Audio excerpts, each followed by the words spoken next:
The Lynchburg Hornets Sports Network is proud to present Old Dominion Athletic Conference softball from Aubrey R. Moon Jr. Field on the campus of the University of Lynchburg. Hello again, softball fans. My name is Kyle Haney, hanging out with you on this Friday in late March. We are set for another doubleheader day here at Moon Field. The Hornets come into the ball game at 11-3, undefeated at home this season, and it's ODAC play here as Lynchburg is hosting the Briar Vixens. Briar back in the mix here, back in the Old Dominion Athletic Conference. They'll come into the game with a winning record, 7-6 so far this season for Briar. And we think we have got an exciting day in store for you. It is our Military Appreciation Day, so you will see some slightly different uniforms on the Lynchburg side. We'll talk about that a little bit more as the day goes on. Let's run down the Lynchburg defense, then we'll get to the Briar batting order. In the circle for the Hornets, it's Hornets, it's Kaylee Dorsis, 6-1 on the season, 0.90 earned run average. She is the reigning ODAC pitcher of the week. Battery mate will be Carly Hudnall. At first base, Madison Barnes. Second base, Sarah Watts. The shortstop is Jessica Strickland. Third baseman is Addison Walter. In the outfield, you've got Alyssa Tuliumptua. In center field, Kaylee Hackett. In right, it's Lexi Powell. And here we go. First pitch, and we are underway at the corner of Lakeside Drive and Hopwood Drive here on the campus of the University of Lynchburg. For Briar, freshman Jordan Martin will lead it off. Sophomore Kaylee Hudson bats second. Lauren Jamerson is hitting third and playing right field. Victoria 2, the shortstop. Sophomore cleans up. Jordan Dorrier is the designated player. The freshman pitcher hitting sixth is Amber Taylor. Sierra Knopfel is a catcher from nearby Forest, Virginia. She will hit seventh. Another freshman Emma Staten, second baseman batting eighth. And then rounding out the lineup is sophomore Ilka Marie Kaliba. Briar, coached by Brian Hensley in his second season. And, of course, Lynchburg, coached by the legend Dawn Simmons. Dawn Simmons, in her 25th season, over 700 wins now for Coach Simmons. She reached that mark on a road trip up to Salisbury, Maryland.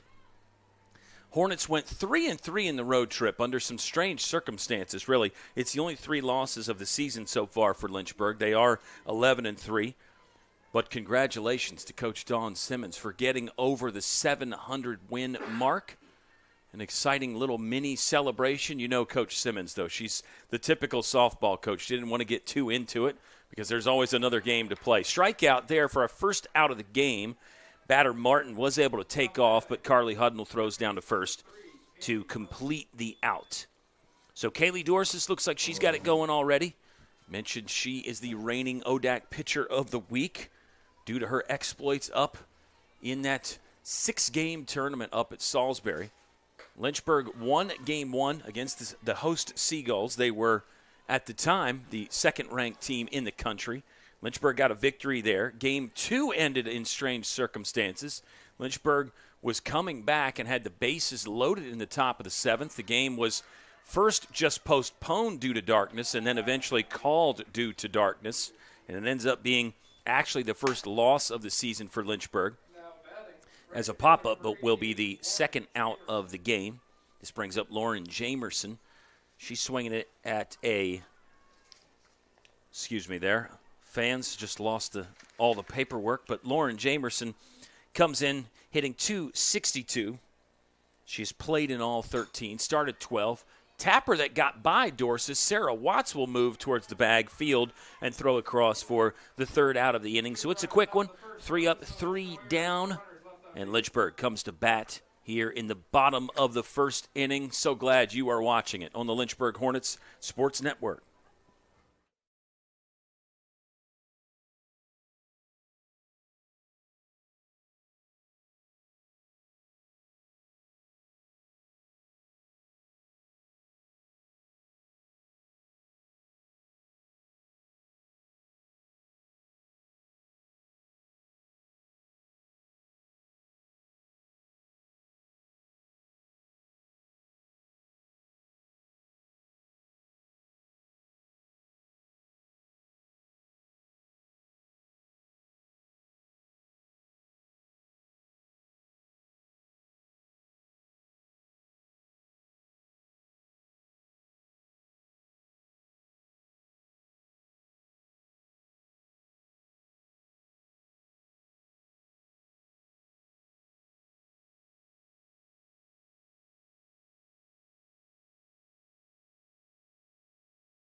Okay, we're getting set to start the bottom of the first inning.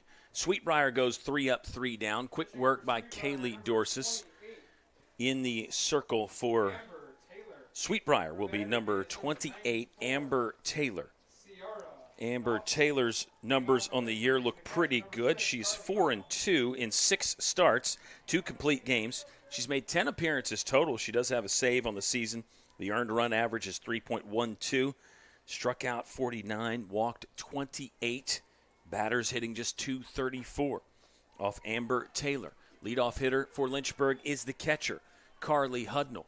Batting order looks like this for Lynchburg. It's a similar lineup construction for Coach Dawn Simmons. Carly Hudnall leads off. Shortstop Jessica Strickland second. Sarah Watts hitting third. In the cleanup spot is Alyssa Tullyumptua.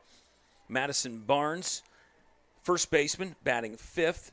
Senior center fielder Kelly Hackett hits sixth. Anna Grace Terrell, the DP, in game 1 here in the 7-hole. Lexi Powell, senior, hits eighth. And Addison Walter, another senior, hitting ninth.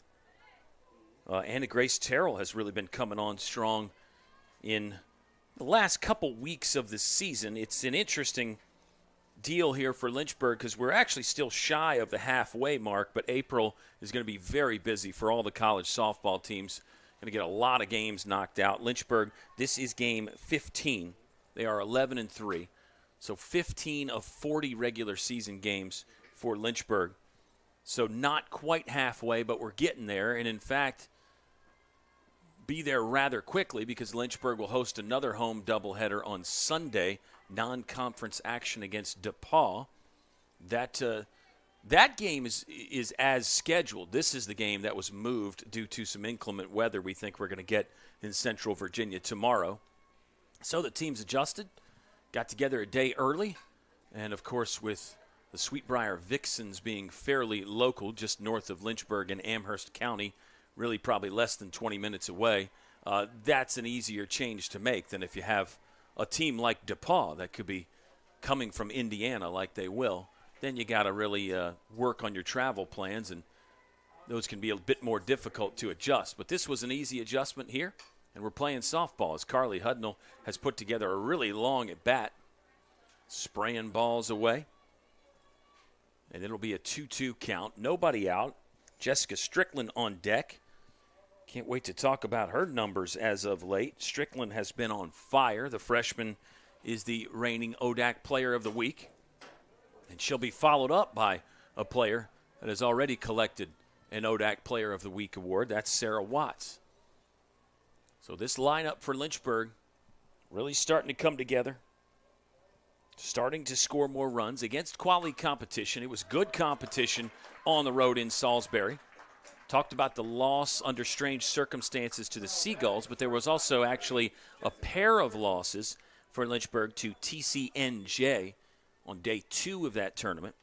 Base hit, by the way, for Carly Hudnall. She's aboard with nobody out. And here is Jessica Strickland. In the Maryland trip, she hit just over 430. 4 doubles and a home run in there. Strickland has an 8-game hitting streak, and she's been on 12 of 13. Hudnall overran the bag. Now she's in a rundown. Let's see if Strickland can get to second. Hudnall out at third. Interesting situation there. Carly Hudnall thought she was just going to run through the bag and the Vixens would maybe try to throw to first on a double play attempt. So rather than sliding and holding the bag that way, Hudnall just ran straight through. That in the scorebook will look like a fielder's choice. Strickland did have the nice base running to advance. It was supposed to just be a sacrifice bunt attempt that would have gotten Hudnall to second. Instead, it's Strickland on second. So from an offensive perspective, you could argue maybe you got exactly what you wanted if you're Coach Dawn Simmons. You almost got a bonus there with Hudnall nearly sneaking under the tag at third base. So a lot going on early here in this one. Strickland is on second, 1 out. The hitter is Sarah Watts. Big hack from Watts comes up empty. And the count is 1-1. Sarah Watts on the season hitting .350. That includes 4 home runs, 5 doubles. She has showcased major power at Moon Field. A lot of her good games have come right here at Moon Field this season. she's a good hitter on the road as well, but she seems to really enjoy batting on Lakeside Drive. And let's see if she has another big day for Lynchburg. Swing and a miss on a ball that looked to be rising up a bit. And now it's a 2-2 count with one out in the bottom of the first.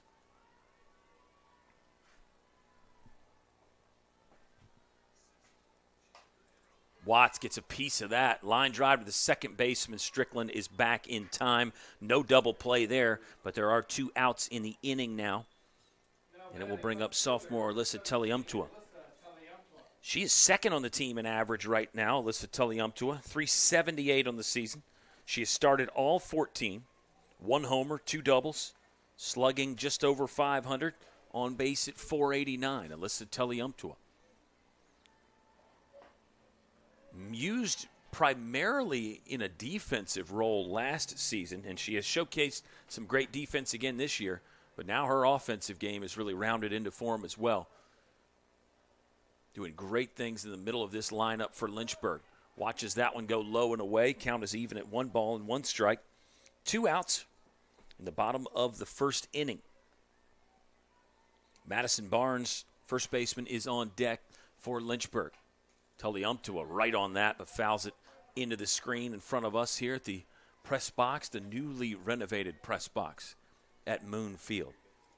And I think you can safely say that for the rest of this season, that it's new. And then once we get a year under our belt, we'll have to just say it's a very nice and spacious press box here at Moon Field.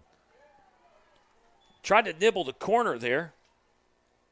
Like the pitching plan from Amber Taylor, but it is off the plate for ball 2.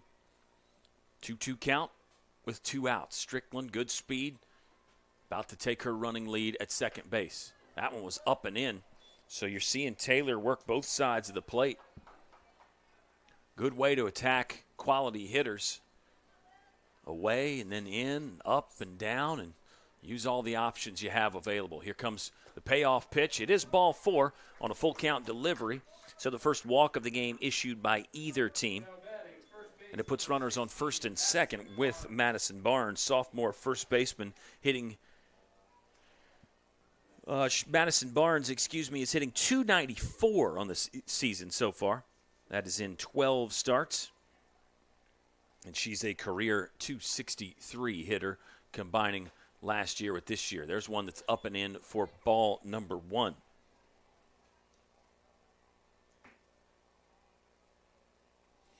Carly Hudnall is over 500 in her last 4 games, 1 for 1 in this game today so far. That's the only Lynchburg hit. Strickland reached on a sacrifice bunt attempt that sort of went like Lynchburg wanted it to. She got it down. Vixens threw to second to get Hudnall, who was actually safe but overran the bag, and then got retired at third. So still no score at Moon Field. Barnes will lay off that one, down and in. 2-1 count. 2-1 count with 2 outs. Strickland, great speed at second. Tulliumtua, also really fast at first. Vixen's defense is pretty much straight away. Normal depth. Sweet Briar, all freshmen and sophomores on the team. If you don't know the history of Sweet Briar, they used to be in the ODAC, back in. This will be the first time, actually, that these 2 teams have met since 2017. Despite the close proximity, it's not a matchup that has happened much. Sweet Briar had some noted financial issues, but they are back, and the softball team is quality, 7-6 this year. There's another walk, back-to-back walks. This brings up the center fielder, Kaylee Hackett, career .351 hitter from Appomattox, Virginia. 1-0 count. Amber Taylor all around the zone, but just not quite sharp enough. Back-to-back walks, and she's fallen behind another hitter, Kaylee Hackett, senior. Hackett might be ready to rip here, hitting .351 on the season. She's driven in 7. That looked to be right down Main Street for strike number 1. 2-1 count with 2 outs. Bases loaded. Anna Grace Terrell on deck for Lynchburg. Here's the pitch to Hackett. Wants this one, rips it up the middle. It's through. One run is in. Coach Simmons waving the runner around third. Play at the plate. Throw is not in time. They'll try to throw behind and get Madison Barnes, but she gets a head-first slide safely back into second, and Lynchburg has jumped on top early. Second base hit of the game, and a big one from Kaylee Hackett drives in two to give Lynchburg the 2-0 lead. Runs scored for Jessica Strickland and then also Alyssa Tulliumtua. We have mentioned their great speed, and there was no hesitation from Coach Dawn Simmons in the third base coach's box in sending Alyssa Tulliumtua. And Grace Terrell will take strike one, 0-1 count. The DP hit .390 in 2022. Numbers were a little softer last season, but the junior has been getting more at-bats. This will be start number 5 so far on the season for Anna Grace Terrell, hitting .250 on the year.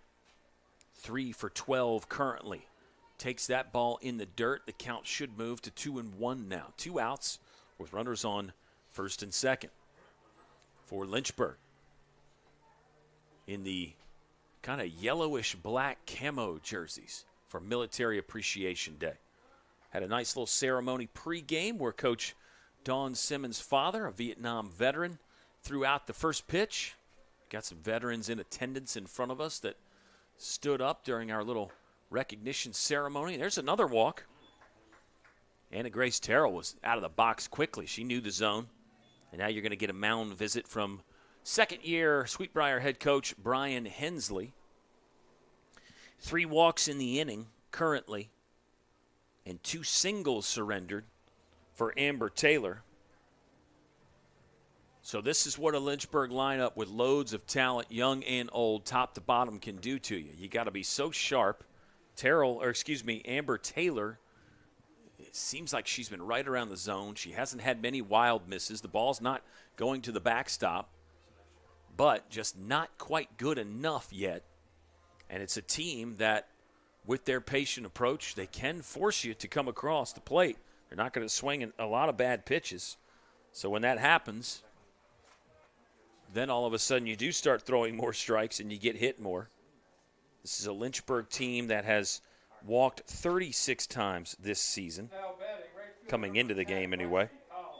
That is, let's do the math on that. That's 2.57 walks per game. So 2.5, or just slightly over 2.5 walks per game for Lynchburg. Pretty good number there. Lynchburg pitchers have only walked 28. And here's a couple early swings after the mound visit by Lexi Powell.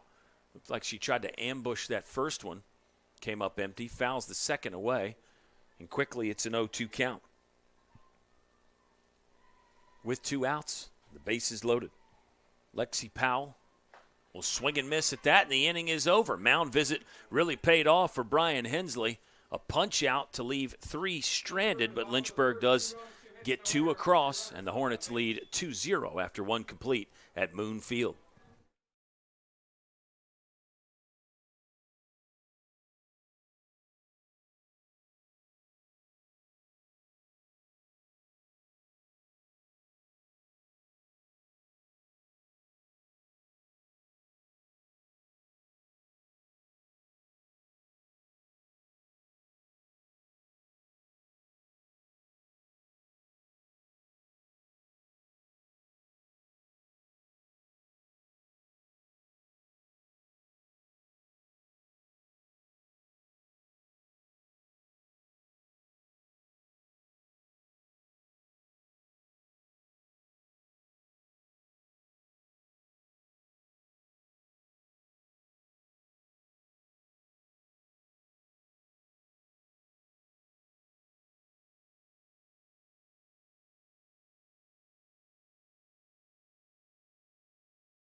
All right, we've got 1 in the books here at Moon Field.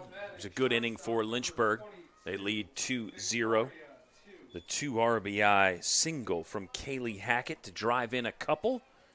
Lynchburg took advantage of 3 walks from Amber Taylor, but a well-timed and well-placed mound visit from the head coach Brian Hensley resulted in a 3-pitch strikeout directly after the mound visit. So damage somewhat limited. Lynchburg did strand 3. It was a 3-up, 3-down inning for Kaylee Dorsis, who continues to impress. Got to interview Kaylee Dorsis a couple weeks ago after Greensboro doubleheader, I think it was, that Lynchburg got a victory. All the interviews stay on the Lynchburg social media and YouTube page and all that. And we know you're plugged in. We know you're signed up for the email alerts, the email updates, and that Lynchburg blog. That is better than ever. It is a 2-1 count on Victoria 2. The shortstop for Briar will foul one towards the first base coach's box.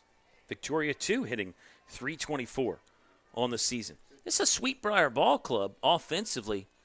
They've got 6 players over 300. You've got 3 players hitting over 400. So they have put up some numbers. Check swing, tap to Sarah Watts. Textbook play there to slide over and make the grab. Sarah Watts with another 4-3 put out. And here comes the DP, number 11, Jordan Dorrier, a freshman from nearby Buckingham, Virginia. It's a Briar roster that features a lot of local talent. A lot of players from the Commonwealth. Dorrier will swing on the first and foul it into the netting. Good crowd here at Moon Field. Overcast skies, which makes sense because they are calling for a lot of rain tomorrow. That's why we're playing today. Overcast skies.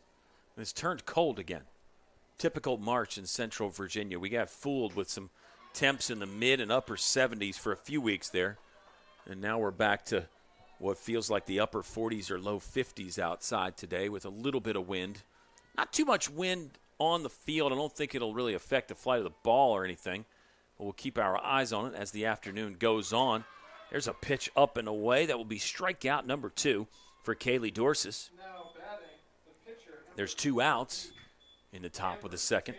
And here comes the pitcher, Amber Taylor. Amber Taylor is one that's hitting over 400. This is start number 8 in the batting order. And Amber Taylor hits .429 on the season so far. Really good numbers right here for freshman Amber Taylor. Thought she did a nice job to, after that mound visit, really go after Lexi Powell. Composed herself nicely to leave the bases loaded. And file that one away if you're a Briar fan, because that's something for a freshman that can build confidence, help you out as your career goes on. Could help Briar out in this game. Lexi Powell drives in a few more there. All of a sudden it's a 3, 4, 5-run inning for Briar. Instead, just a 2-run inning for Lynchburg in the bottom of the first. But nothing yet offensively for the Vixens as Kaylee Dorsis dealing out there in the circle for Lynchburg. She strikes out another. 3 Ks on the day so far for Dorsis, and Lynchburg will come swinging again in the bottom of the second.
Bottom of the second coming up here. at Moon Field. It'll be 9-1-2 due up for Lynchburg. Addison Walter leading it off for the Hornets, and then the top of the order rolls around again. They're still facing Amber Taylor for Sweet Briar. Amber Taylor is a freshman from Nelson County, Arrington, Virginia, for Amber Taylor. So another one, fairly local.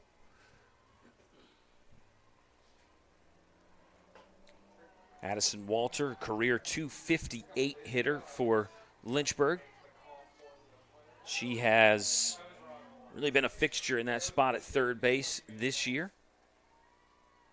And Addison Walter on the season hitting .273. It's a strikeout for Addison Walter. Back-to-back punch-outs for Amber Taylor. And here comes Carly Hudnall. Over 500 in her last 5 games of work. Carly Hudnall had a pretty good trip to Maryland, the Salisbury Seagulls tournament. Hudnall with a home run. Yeah, great point, because you think the slap hitters like Carly Hudnall typically uses that slap hitting approach. She can just stay back and hit like normal, obviously. But a lot of times those slap hitters are not the ones that you might expect to hit a home run. Lynchburg has 8 homers as a team. Sarah Watts has half of those at 4. And then it's Strickland, Tully Umptua, Hudnall, and Lexi Powell with 1 apiece. Hudnall's going to lift this one into left field, definitely staying in the ballpark and in catching range for out number 2. Shortstop number 8, Jessica Strickland. Here's Jessica Strickland. Bunted for a fielder's choice in her first plate appearance. There are 2 outs here in the bottom of the second inning. Strickland bunted so quick, I didn't get to talk about all her great numbers lately. It's an 8-game hit streak coming into today. She has hit safely in 12 of 13 starts. Jessica Strickland. What a beginning to the freshman season in her college career. Jessica Strickland on the Maryland trip was over .430 with 4 doubles and that 1 home run that we've already mentioned just a few moments ago. Takes ball 3, and now it's a 3-0 count. Might be a take sign on for Jessica Strickland. Who knows? Could be the green light from Coach Dawn Simmons. Oh, doesn't matter if the light was green, yellow, or red. Strickland wasn't swinging at that. He nearly actually clipped the face mask affixed to the helmet. So that's a walk. 4th walk that Amber Taylor has issued. And here is the very dangerous Sarah Watts. Her 4 home runs were already in our second inning talking points. Strickland running, headfirst slide. She is in there safely. Man, the wheels on Jessica Strickland. 5 for 5 on stolen base attempts now this season. Lynchburg sneaky good in the running department. Lynchburg as a team now is 17 of 20 this season, stolen bases. 17 of 20. And they really, that's a part of their game that I think is a weapon. We talked to Coach Dawn Simmons about those dirt ball reads, advancing on a ball in the dirt, but that was just a straight steal there from Jessica Strickland. She's now in scoring position for a very good hitter. Sarah Watts swings and misses at a 1-1 delivery, so now the count is 1-2 with 2 down in the bottom of the second. Tully Umptua on deck. Here's the pitch to Watts. Watts got under that, won't get out of the infield. Strickland running hard in case there's a drop. There is not, and now the second inning is over. Lynchburg does get 1 in scoring position, but Strickland is stranded and will move to the top of the third inning at Moon Field.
Leading off for Sweet Briar is Ciara Knopfel, number 99, a freshman catcher from nearby Jefferson Forest High School. I love the numbers for Sweet Briar. Knopfel's actually 94. I was wrong. But Lacey Stepp is number 99. Got a 99, a 94, an 88, a 55, a 33. I love it. It's fun. Change it up a little bit. I wonder if eventually you'll get triple digits on jerseys.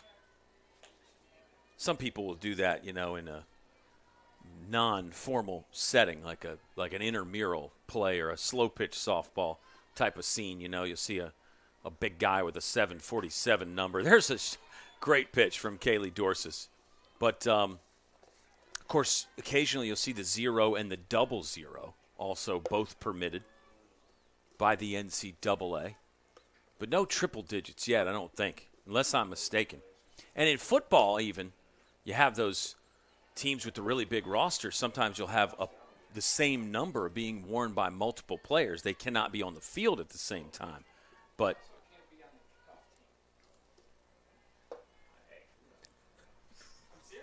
2-2 count as Knopfel will step out. Dorsis ready to work here. She's got 3 strikeouts. Dorsis has struck out the last 2 Vixens in a row. 7, 8, 9 in the batting order here for Sweet Briar. 7-6 on the season for the Vixens. It has been a good start to the year.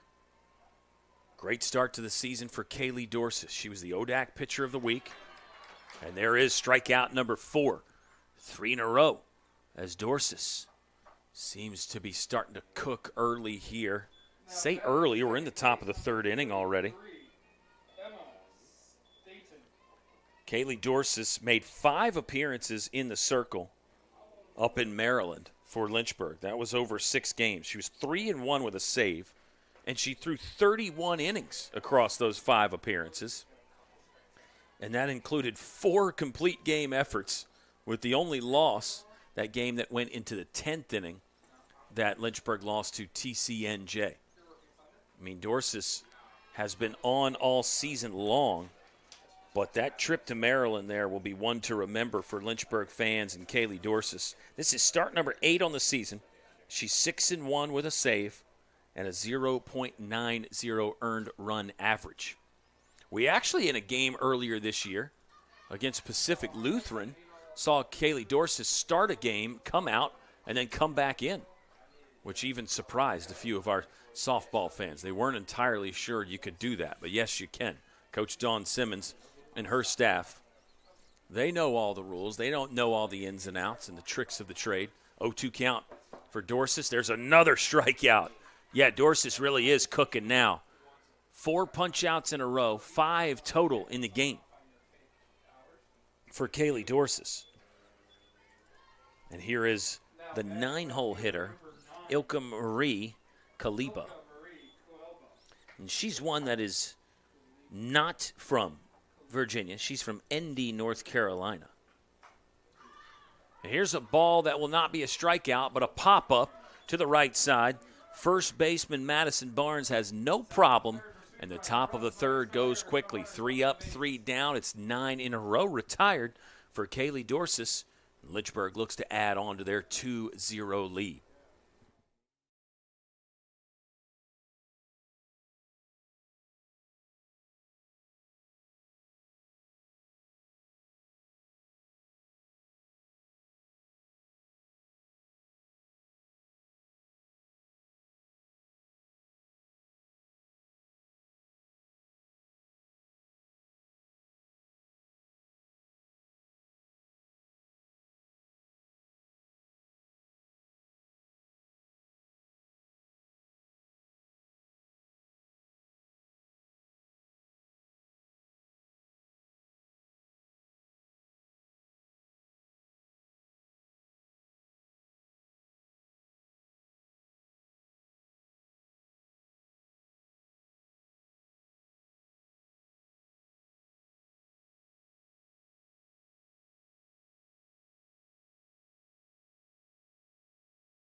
Bottom 3 at Moon Field on an overcast day here in Central Virginia. Two Central Virginia teams battling it out. And it's an ODAC matchup again. Sweet Briar back in the Old Dominion Athletic Conference. The hitter is Alyssa Tulliumtua, walked in her first at-bat. She now has 8 walks on the season. That is the team lead for Lynchburg. It's a Lynchburg team that, as mentioned, does walk quite a bit. Tulliumtua will roll over that one. 3-hopper to second base, fielded successfully, and that's the first out of the inning. We do have a pitching change also for Sweet Briar. It's Alyssa O'Quinn in the circle now. Alyssa O'Quinn will come on in relief of Amber Taylor. O'Quinn is next on the list as far as innings pitched this season for Sweet Briar. Amber Taylor came in with just over 40. Alyssa O'Quinn has thrown an even 29 innings coming into this game. She's 2-3, 1 complete game. Earned run average is spot on at 7. Alyssa O'Quinn wears number 14, and she is a sophomore from Powhatan, Virginia. Madison Barnes in the batter's box for Lynchburg. She also walked in her first plate appearance. It's a 1-1 count with 1 out. Off-speed pitch in there nicely from Alyssa O'Quinn. That'll be strike 2.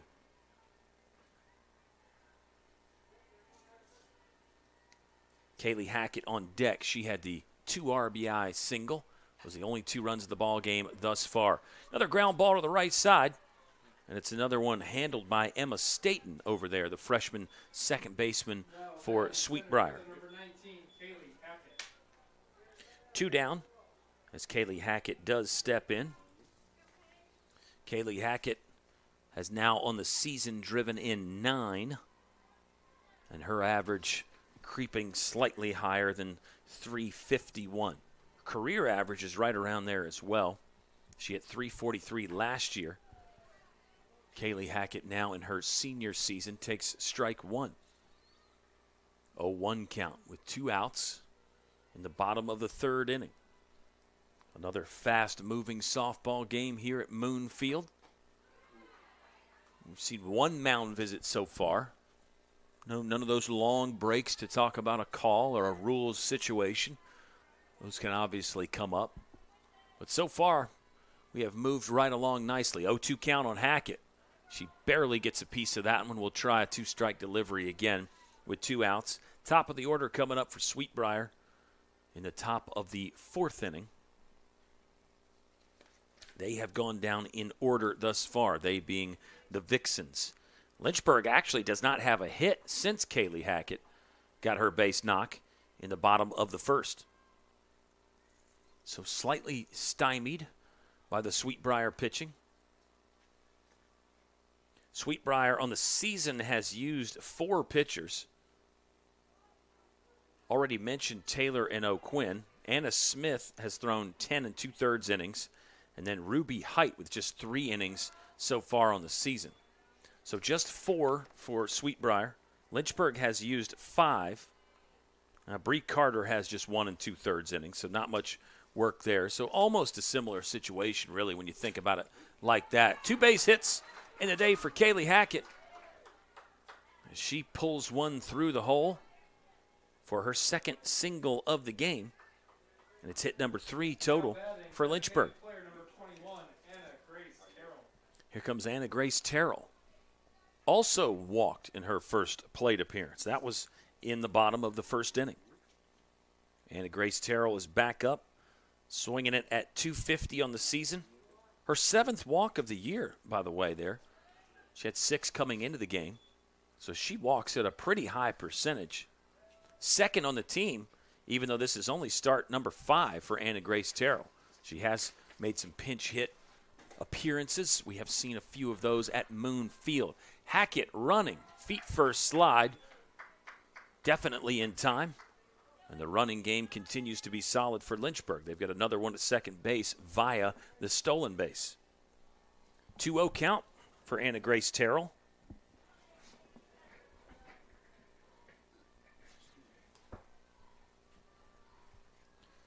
O'Quinn delivers one that is just high and inside. Now it's 3-0. Terrell might get another walk. If she does, that would tie her team lead with Alyssa Tulliumptua. Here's the pitch, and that is ball 4. So there you go. The statistic ends up being important here as Coach Brian Hensley steps out of the dugout to ask the umpire just exactly where those pitches were. Lexi Powell is the right fielder, struck out in her first at bat. Lexi Powell's got a chance here with runners on first and second. 0-1 count. Looked like O'Quinn went with a curveball there, and that did catch the corner for strike 1. 9-hole hitter Addison Walter waiting on deck for the Hornets. Here's the pitch from O'Quinn. Powell gets a piece of it up the middle. Shortstop on the move, throws very close, but they got her at first. It was bang, bang down the line there. But that's how the third inning will end. Lynchburg will strand 2, and they still hold on to the 2-0 lead.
Lynchburg leading Sweet Briar. We're into the 4th inning at Moon Field. Game 1 of 2, of course. Pretty much all double headers this season for Lynchburg and most of the D3 softball teams, at least on our radar anyway. Here's a bunt attempt and a nice play by Addison Walter to come on and take that out of the sky. Seemed to read the hands and the feet very nicely there as Walter was on the move quickly. Obviously, you're already probably in because Martin is the leadoff hitter. So even if you don't have any scouting report or anything like that, you know your leadoff hitter might be a little bit more apt to bunt, probably a little bit more speed in general, so your depth as a third baseman going to be in a bit closer. But I thought an outstanding play by Addison Walter to get in there and pull that one out of the sky. If that ball hits the ground, it becomes a very tough play just because it's going to take longer, and then that first bounce where that ball will take the spin can be slightly unpredictable, and you're probably already sprinting in because of the bunt. So don't underestimate what a good play that is by Addison Walter. There's a strike on what looked to be a curveball from Kaylee Dorsis. The hitter is Kaylee Hudson. Third baseman popped out in her first at bat. It's a hard shot that got under the glove of Sarah Watts. It's going to be a base hit. First base hit that Dorsis has surrendered. Gets all the way to the fence. It'll actually be a double for Kaylee Hudson. Hudson was motoring around the bag. That ball was hit well. So the no-no is gone for Dorsis. We'll see if she can keep the shutout intact now. Thought it was a pretty good pitch. She did fall behind 2-0 to Kaylee Hudson, and those good hitters will make you pay. Kaylee Hudson, by the way, is the Sweet Briar statistical leader in average. 548 on the season. That's hit number 24 of the year for Kaylee Hudson. And this is game 14 for Sweet Briar. Hudson's got, now, check this out, fans. Hudson's got 2 home runs, 4 triples, but believe it or not, that's actually her first double. So Kaylee Hudson with her first double on the season. standing at second behind Kaylee Dorsis. There's a bunt attempt from Lauren Jamerson. That is foul, and now it's an 0-2 count. Kaylee Hudson, another local product, Lynchburg, Virginia, Brookville High School, just down the street. I say that about all the local high schools. I probably need to find something a bit more descriptive than just down the street. 10 minutes away, Brookville High School. With traffic, it's going to be a little bit longer to Brookville. There's a ball flared into center field by Lauren Jamerson, but it's caught. Kaylee Hackett came on to make a nice running grab, and that's the second out of the inning. Here's Victoria 2, a sophomore that's not local. She's from Hope Mills, North Carolina.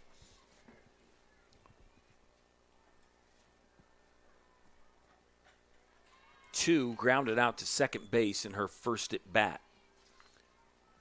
Victoria 2 is hitting over 300, 324 to be exact on the season. She's driven in 7. A base hit here might be RBI number 8, might cut the Lynchburg lead in half. Ground ball left side. How about Jessica Strickland? Made a strong throw from the hole to get it over, but the first baseman, Madison Barnes, was coming off the bag. She must have anticipated that Victoria 2 was going to beat that out. So I think it'll go down as a base hit. There's no error on the play, obviously. But Madison Barnes vacated the bag pretty early there. And that's not to say that Lynchburg would have gotten Victoria 2 at first base. But Madison Barnes opted to come off the bag instead of trying to make a long stretch over there. That was a good play in the hole by Jessica Strickland. I thought she might go with the pick it up and then arm fake and see if the runner at third would maybe take a big turn. Looks like there has been a pinch running situation for Sweet Briar. It'll be number 55, Ruby Height, in running the bases at first base. Jordan Dorrier is the left-handed hitting freshman DP, struck out in her first at bat against Kaylee Dorsis. Strike one for Dorsis. Let's see how deep she has to dig to keep the shutout intact. Jordan Dorrier is hitting .348 on the season with a homer and a triple. Runner running. Oh, Jessica Strickland's going to make the tag before the run can cross, so the shutout is intact. Great play right there by Lynchburg. It was sort of a modified double steal attempt. The pinch runner, Height, I think, tried to get in a rundown, then decided to go to first, but the runner did not cross in time. So it is a 2-0 lead intact for Lynchburg after 3.5 at Moon Field.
Addison Walter leads off for Lynchburg, who sports the 2-0 lead. Lynchburg scored 2 in the bottom of the first.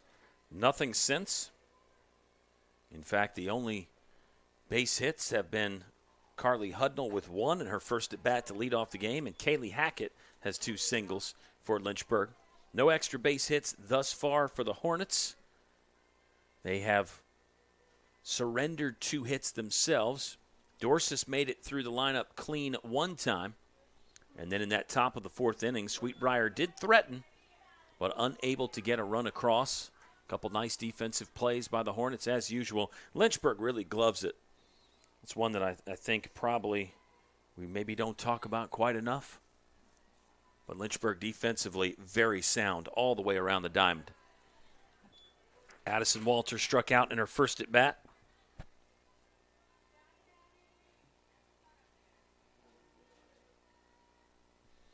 And it will be Carly Hudnall in the top of the order coming up next for Lynchburg.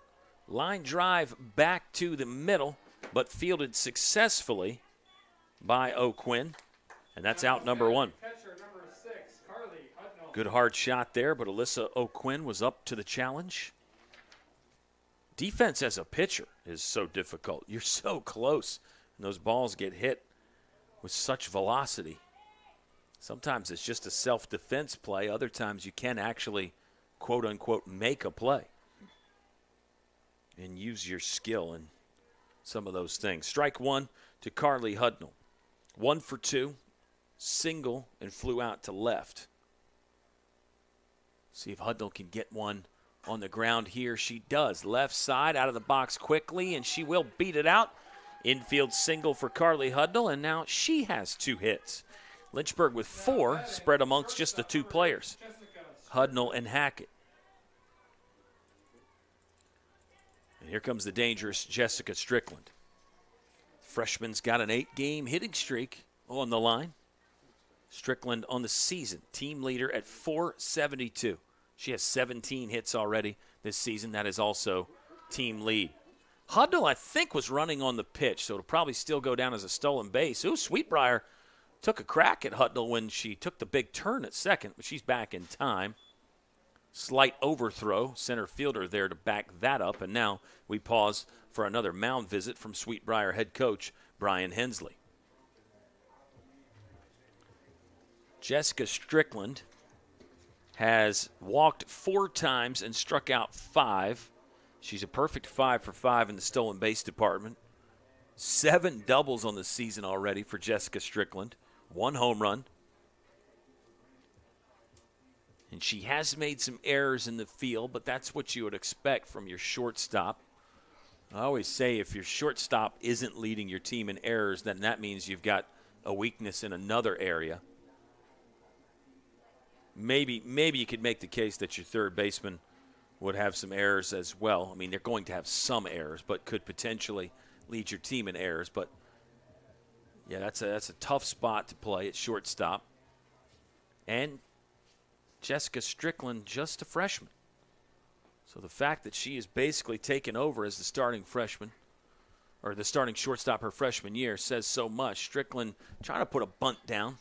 Seemed to be displeased with herself when she couldn't get a piece of the medal on that one. And now it's a 1-1 count with 1 out. Hudnall at second base for Lynchburg. Lynchburg has left 6 stranded, and 5 of those in scoring position. 4 of those in scoring position. Big hack from Jessica Strickland comes up empty, and now the count is 2-2. See if the approach changes. Strickland maybe just tries to put it in play. Yeah, she does this little modified show the bunt, but this is really not a bunt attempt. She always pulls it back and swings. And this ball is lifted just in front of the warning track in center field by Strickland. Hudnall will advance on the fly out, but there's 2 down now in the bottom of the 4th for Lynchburg. Now batting second base number 7, Sarah Watts. Sarah Watts is up.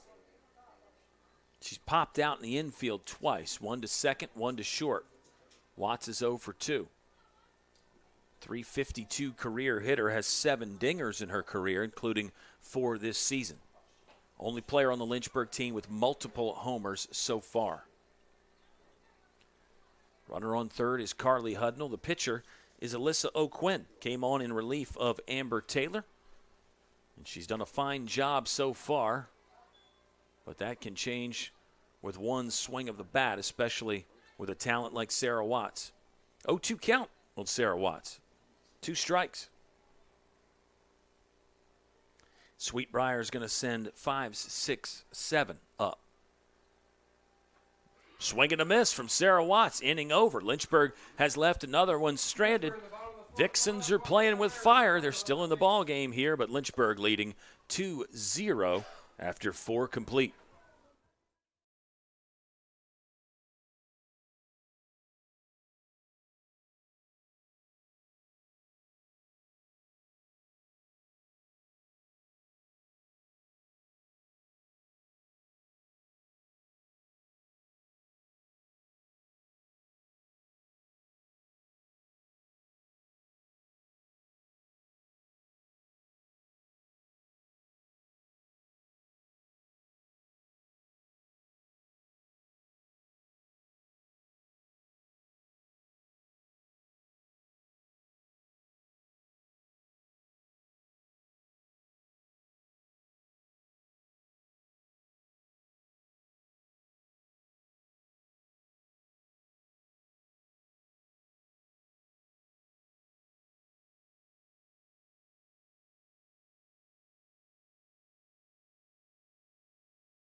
You're watching Lynchburg softball on the Lynchburg Hornets Sports Network. A busy full weekend of activity both on campus and off for Lynchburg athletics.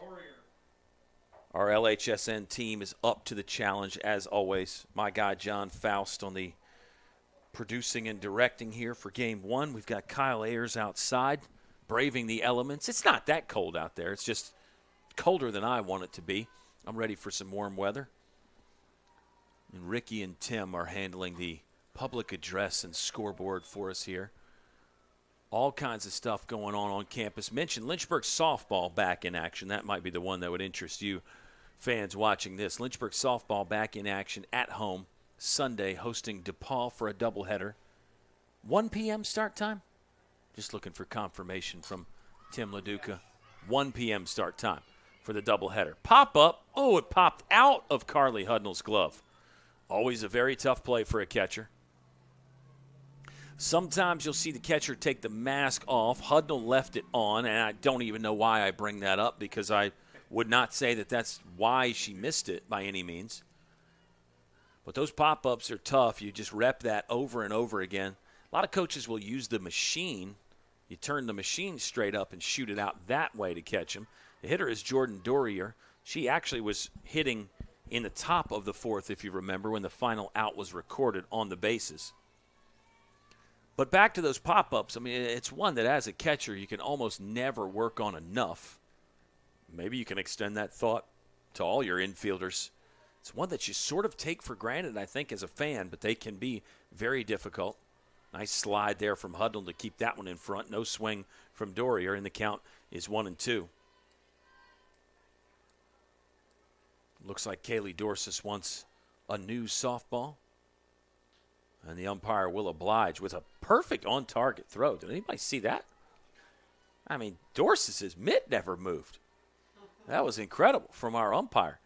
You got to think it's been a long time since he warmed up in that parking lot out there as well. That's a joke. I don't think any of our umpires warm up with the tosses. But that would be fun to see, actually. I would assume you stretch the legs out, warm up the lower half, because as an umpire, you're pretty active there with squatting down to call the balls and strikes, but probably no need to warm up the arm. Well, anyway, you can tell I'm having fun. Full count as Dorsis has missed the zone 3 straight times. See what she comes with here. Also low and away, and that'll be the first walk issued by Kaylee Dorsis. Command never an issue for Dorsis, and the numbers on the season would back that up. Dorsis has now, including statistics in this game, Dorsis has struck out 44 and walked just 11.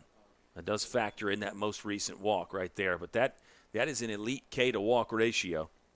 44 punch-outs to just 11 free passes. Dorsis has hit 3 this season, but not much there for an offense to get excited about either. We do have a substitute in the game. This was the spot that the pitcher, Amber Taylor, originally had. I believe the pinch hitter is number 2, Anna Smith.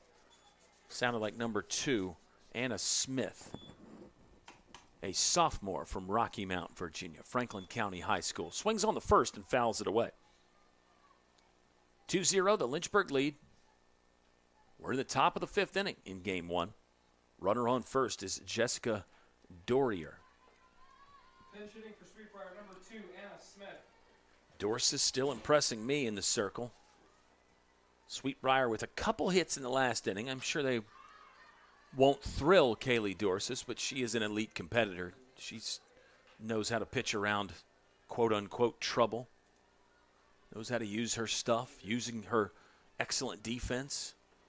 See if Lynchburg can make another nice defensive play in this inning. This is the 3rd base runner in the ball game for Sweet Briar.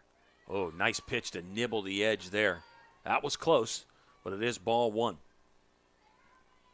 1-2 count. It's interesting. There really hasn't been that many walks overall in what looked like initially was going to be a smaller zone for our umpire. This ball tapped back to Dorsis. She will go to second. They get the first one there with Sarah Watts covering. She was getting ready to load up and crank to first base, but Too much speed from Smith getting down the line. So that'll be a fielder's choice. Looks like another change coming for Briar.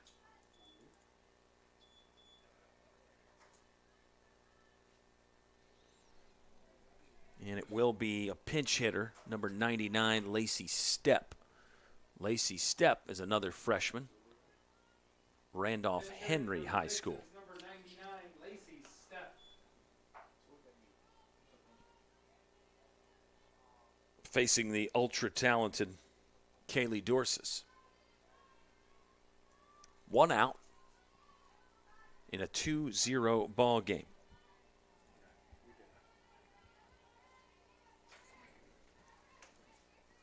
It is Military Appreciation Day. Worth mentioning that again. If you missed our intro, hold that thought. Ground ball to Sarah Watts. Flips to Strickland. Tic-tac-toe around the diamond for Lynchburg softball.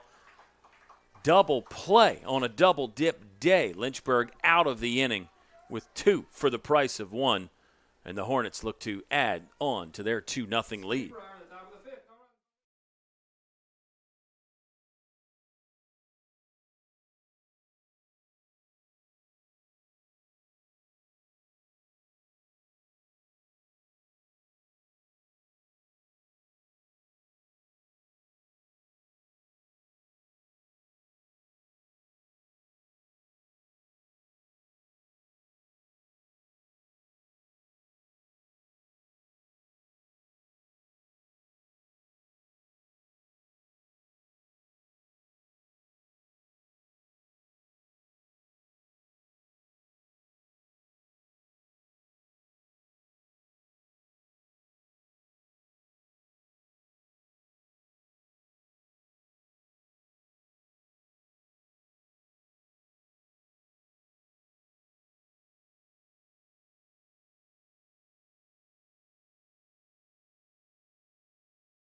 We're set for the bottom of the 5th inning here at Moon Field. Lynchburg leading Briar 2-0. 2 runs in the first inning. Nothing since. Lynchburg has stranded 7 now on base, and 5 of those are in scoring position. Briar, for reference, has 2 base hits, and they have left just 1 on. They did not leave any on last inning as Lynchburg got the 4-6-3 double play.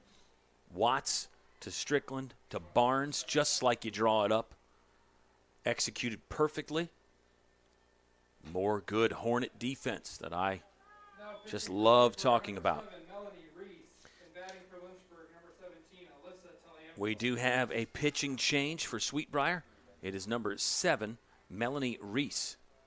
This will be the 3rd pitcher that the Vixens have used. I thought Alyssa O'Quinn really did nice things one time through the batting order. But this would have been her 2nd time through the order, so perhaps reason for the change there from Brian Hensley. The hitter is Alyssa Tuliumtua. 0 for 1 with a walk. She did score a run. 1-2 count. This will be the first work of the season for Reese on the mound.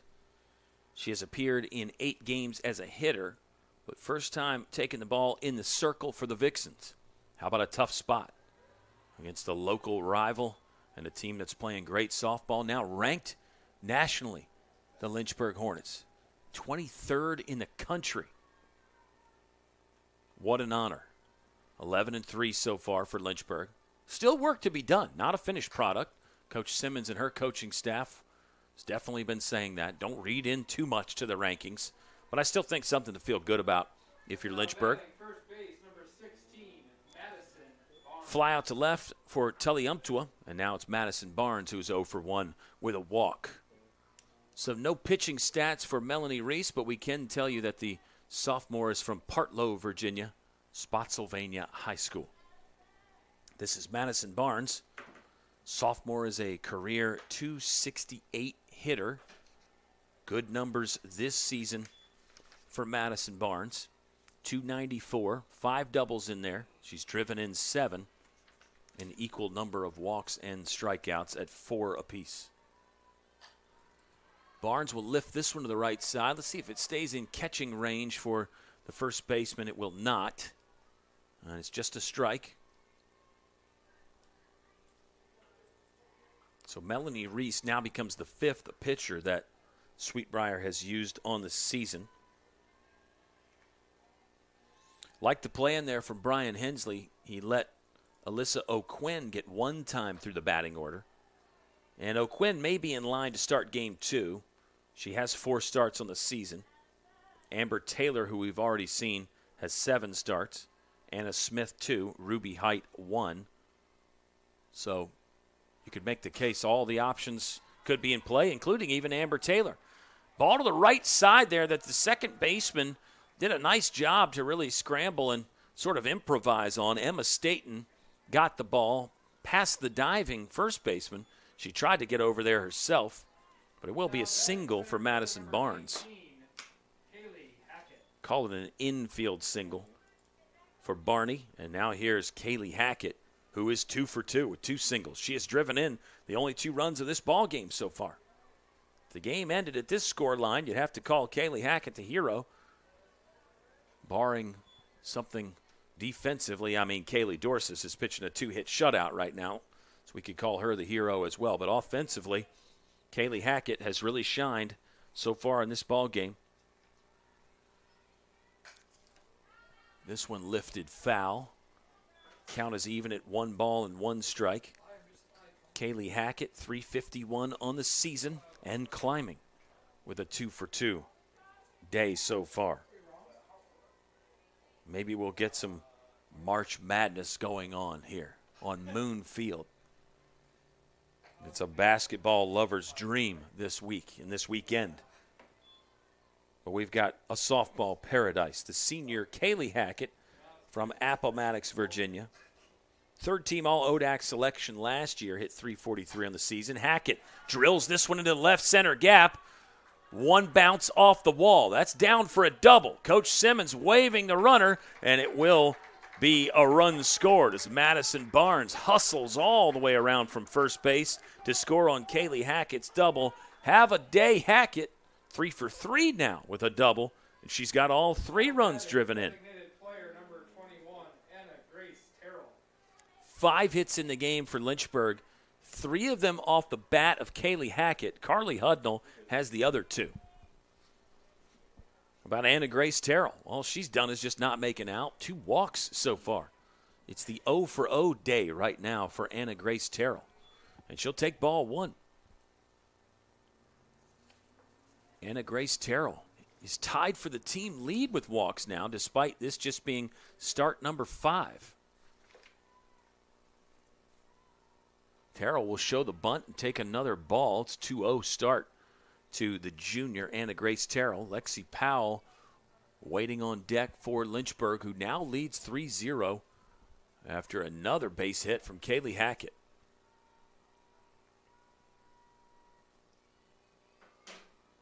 Reese spins one in that will catch the outer third for strike 1. 2-1 count. I think Anna Grace Terrell probably wants to swing the bat. But when you've got her eye, the plate discipline, that can really be a weapon for you offensively. A walk's as good as a single. Moneyball taught us that, if we didn't know that even before. 3-1. A walk could even, you could argue, be more valuable than a single. You make the pitcher throw more pitches. There's a line drive snared by the third baseman for out number 2 of the inning.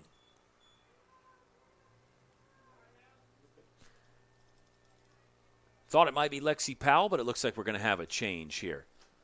Pinch hitter coming up for Lynchburg appears to be number 18, Alex DiNardo. Alex DiNardo has played in 8. She's 2 for 6 on the season so far.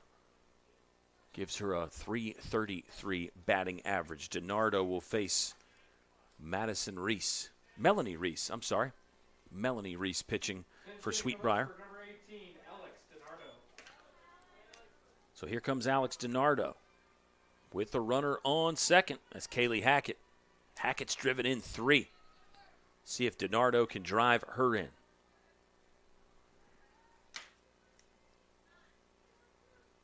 9-hole spot, Addison Walter on deck. Could see another change from Lynchburg there in the bottom of the 5th. DiNardo will swing on the first, send it skyward, and that's the final out of the inning. But it is a run-scoring inning for Lynchburg. Kaylee Hackett's monster day continues. Double off the wall and another RBI. Lynchburg leads 3-0 over Sweet Briar through 5 complete at Moon Field on the campus of the University of Lynchburg.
Kaylee Dorsis in the circle with a little cushion to the lead. Lynchburg on top now, 3-0. 6 hits for Lynchburg.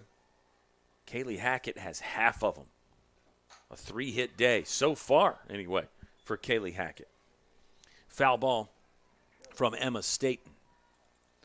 Second baseman, freshman Emma Staten from Buckingham County, Virginia. Another one fairly local. Need to talk more about the Lynchburg roster and the high schools and the hometowns.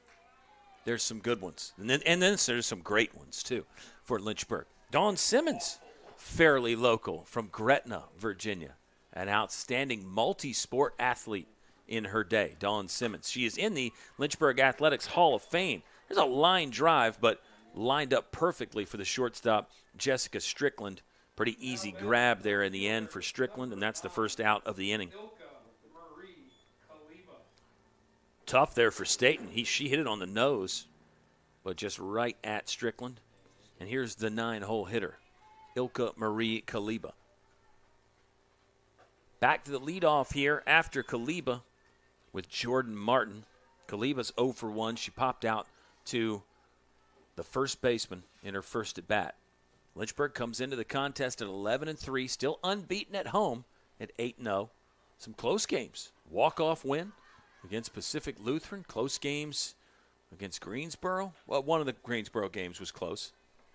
Don't want to misspeak there, fans. And the schedule and results and stats are all available online at lynchburgsports.com.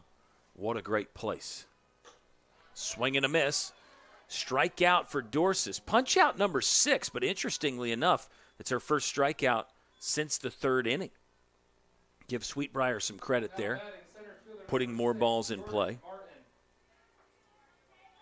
But yeah, that's actually it was 9 batters in a row that Dorsis did not strike out, but now she gets her 6th punch out of the game. And here's Jordan Martin. She was a strikeout victim to open up the game, and she also bunted out to the 3rd baseman in her 2nd at bat. So Kaylee Dorsis continues to do her thing in the circle. She's a junior from Chesapeake, Virginia. Hickory High School. Ground ball left side foul. Addison Walter was getting her leather on that one. But it is a foul ball. Dorsis last season appeared in 26, started 12 rather. She won 10 and had 2 saves. And the numbers just will blow you away. Already talked about that elite K to walk ratio, which is an important factor when looking at a pitcher's effectiveness. What about the batting average against? Hitters hitting just a measly 193 against Kaylee Dorsis coming into the game. This one is flared into left. Tully Umtua got a little bit of a late start to that, and it will fall. Play at second, but not there in time as Jordan Martin was hustling out of the box the whole way. Great speed around first base as well for Jordan Martin. That's going to be a hit, I believe, too. Now batting, third base number 3, Katie Hudson. Another one very close. You think about all three of the hits for Briar. Lynchburg has had the glove in the area. And if you go back to that infield single, Jordan Strickland went in the hole, made a backhand and then a strong throw. But Madison Barnes had already vacated the bag. So Lynchburg has either gotten close or gotten there. This one will be flared and a relatively easy catch for Jessica Strickland at short. Runner will be stranded. Shutout intact for Kaylee Dorsis. Lynchburg looking for insurance in the bottom of the 6th inning.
So we've got some adjustments for both squads. Let's tell you what we know first. Bree Hodges will be the hitter for Lynchburg to lead off the bottom of the 6th inning. And then pitching changes include number 2, Anna Smith on the mound for Briar. So it's the 4th pitcher that the Vixens have used. This is Anna Smith. She's got an 8.53 earned run average. She's undefeated at 1-0 on the season. This will be appearance number 5. Just over 10 innings on the year for Anna Smith. It's Bree Hodges, number 9 in these military appreciation jerseys. She actually wears 26 normally, but number 9 in this jersey. Bree Hodges fouls one over to third. Military Appreciation Day. Want to say thank you to any veterans or active duty military members that are watching. Thank you to all the families out there, military families. Appreciate your sacrifice and your service. Bree Hodges will foul another one off. It's a 1-2 count. Nobody out.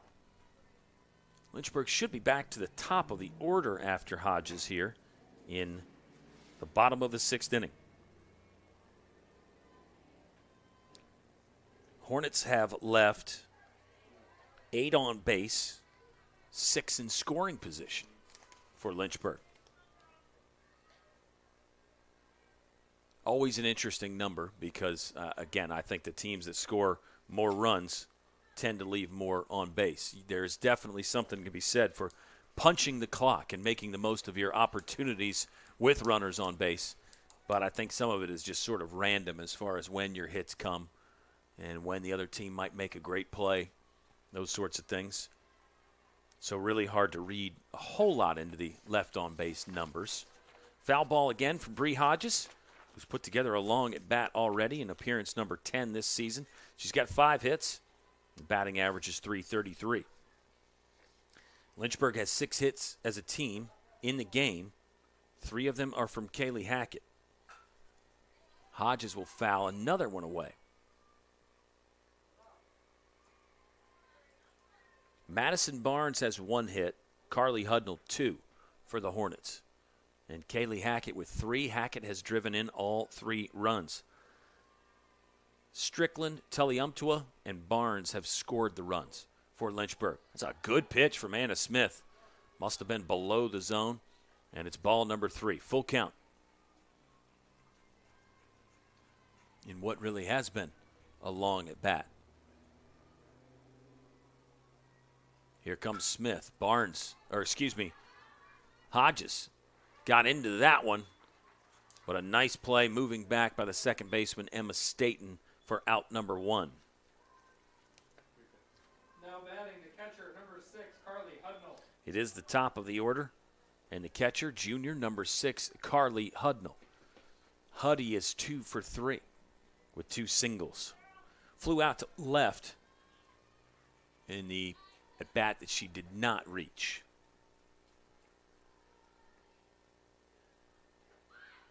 Hudnall will show the bunt and watch an off-speed pitch just float away into the catcher's mitt for ball 1.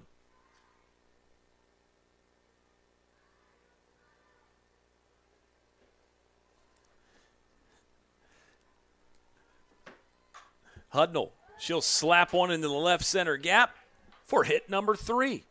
So Hudnall has joined Hackett in the 3-hit club here today for Lynchburg, in game 1 anyway. Hit number 7 as a unit, and the units within the unit continue to impress. Here's Jessica Strickland, who's got an 8-game hit streak riding, and this is in the bottom of the 6th inning. So you assume this would be the last at bat for Jessica Strickland. She's hit safely in 12 of 13 this season. 17 hits on the year for Jessica Strickland. Well, Carly Hudnall's up to 18 hits now with those 3. Huddy just took over the team lead. Kaylee Hackett has 16 hits. Man. And there are now,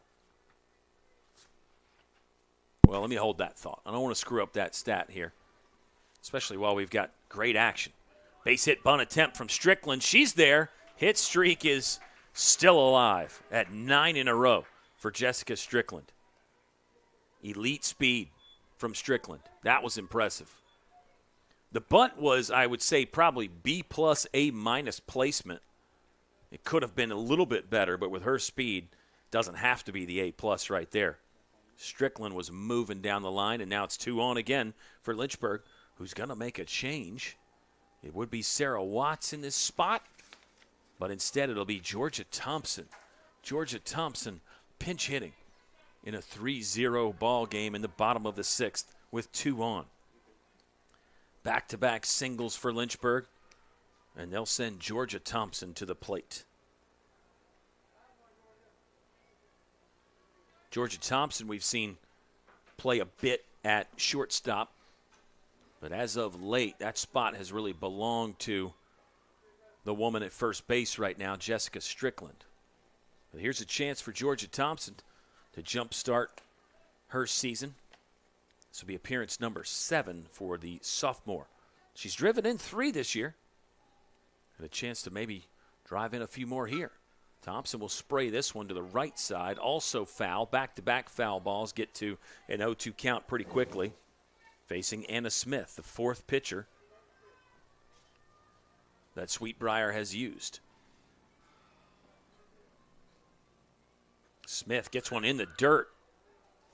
Hudnall broke on that dirt ball read. Now she's caught in a rundown. Let's see how long she can stay in this. Hudnall's going to try to dive back. Tapped on the back for the second out of the inning. It was ball 1. Yeah, it's a 1-2 count. Really nice slide by the catcher,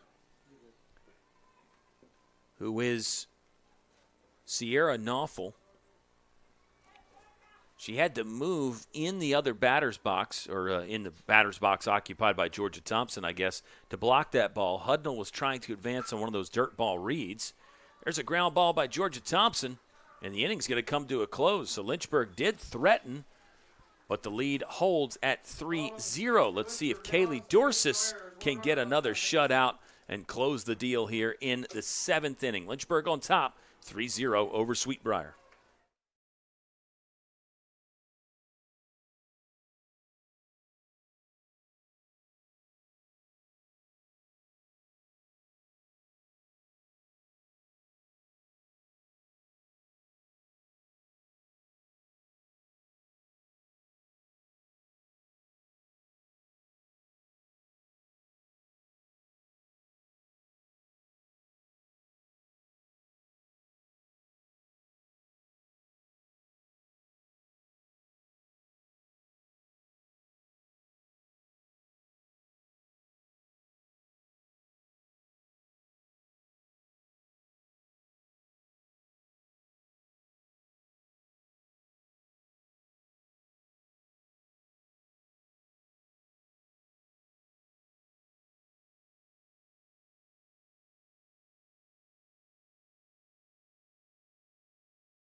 Top of the 7th inning, Lynchburg holding on to a 3-0 lead.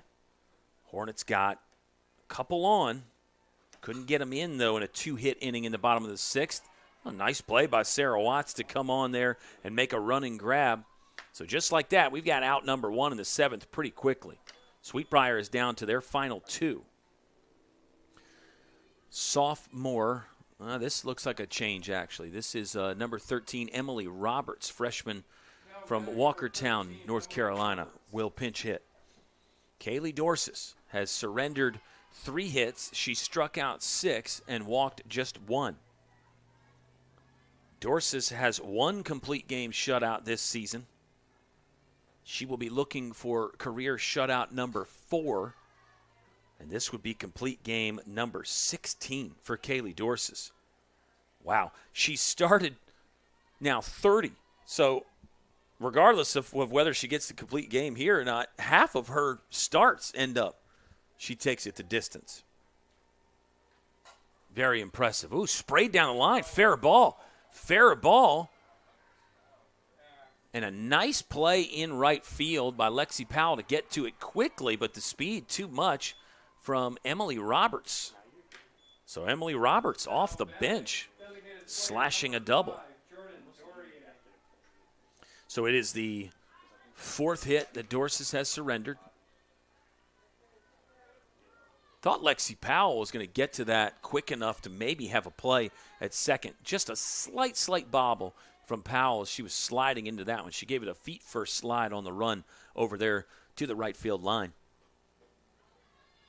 All right, I know Dorsis wants to keep the shutout intact. Lynchburg's got a 3-0 cushion, so you could argue that runner at second is insignificant right now. But Dorsis is that tough, elite competitor. She doesn't even want to allow a single run.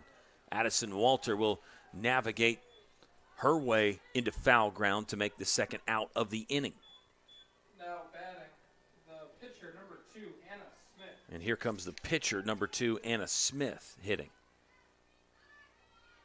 Anna Smith hits .333 on the season. Kaylee Dorsis needing one more out for what would be shutout number 4 in her career. It'll have to wait momentarily anyway. Line drive single to left for Smith.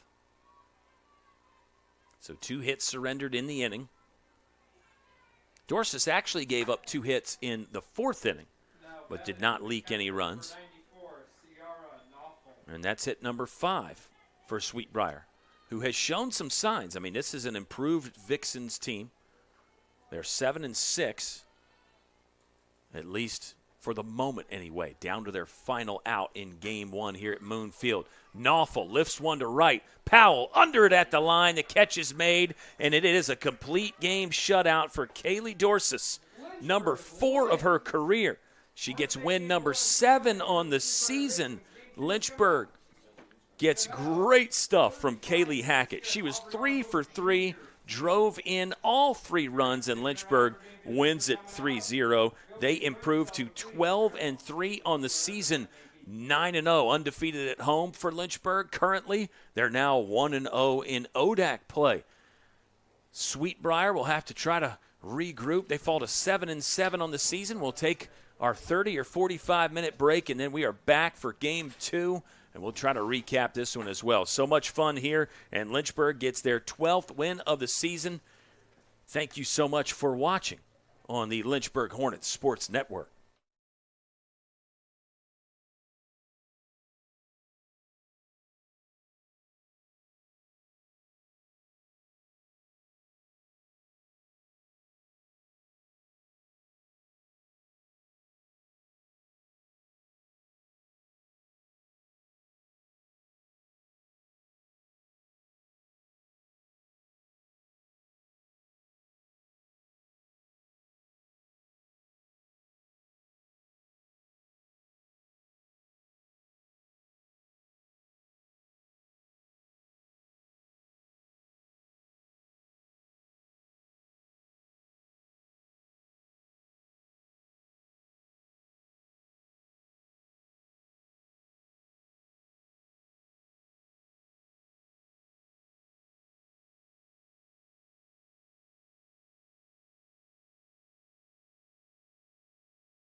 Welcome back, softball fans. We're set for Game 2 between the Sweet Briar Vixens and the Lynchburg Hornets. Kyle Haney hanging out with you again. We're so glad to have you along for the ride this Friday afternoon.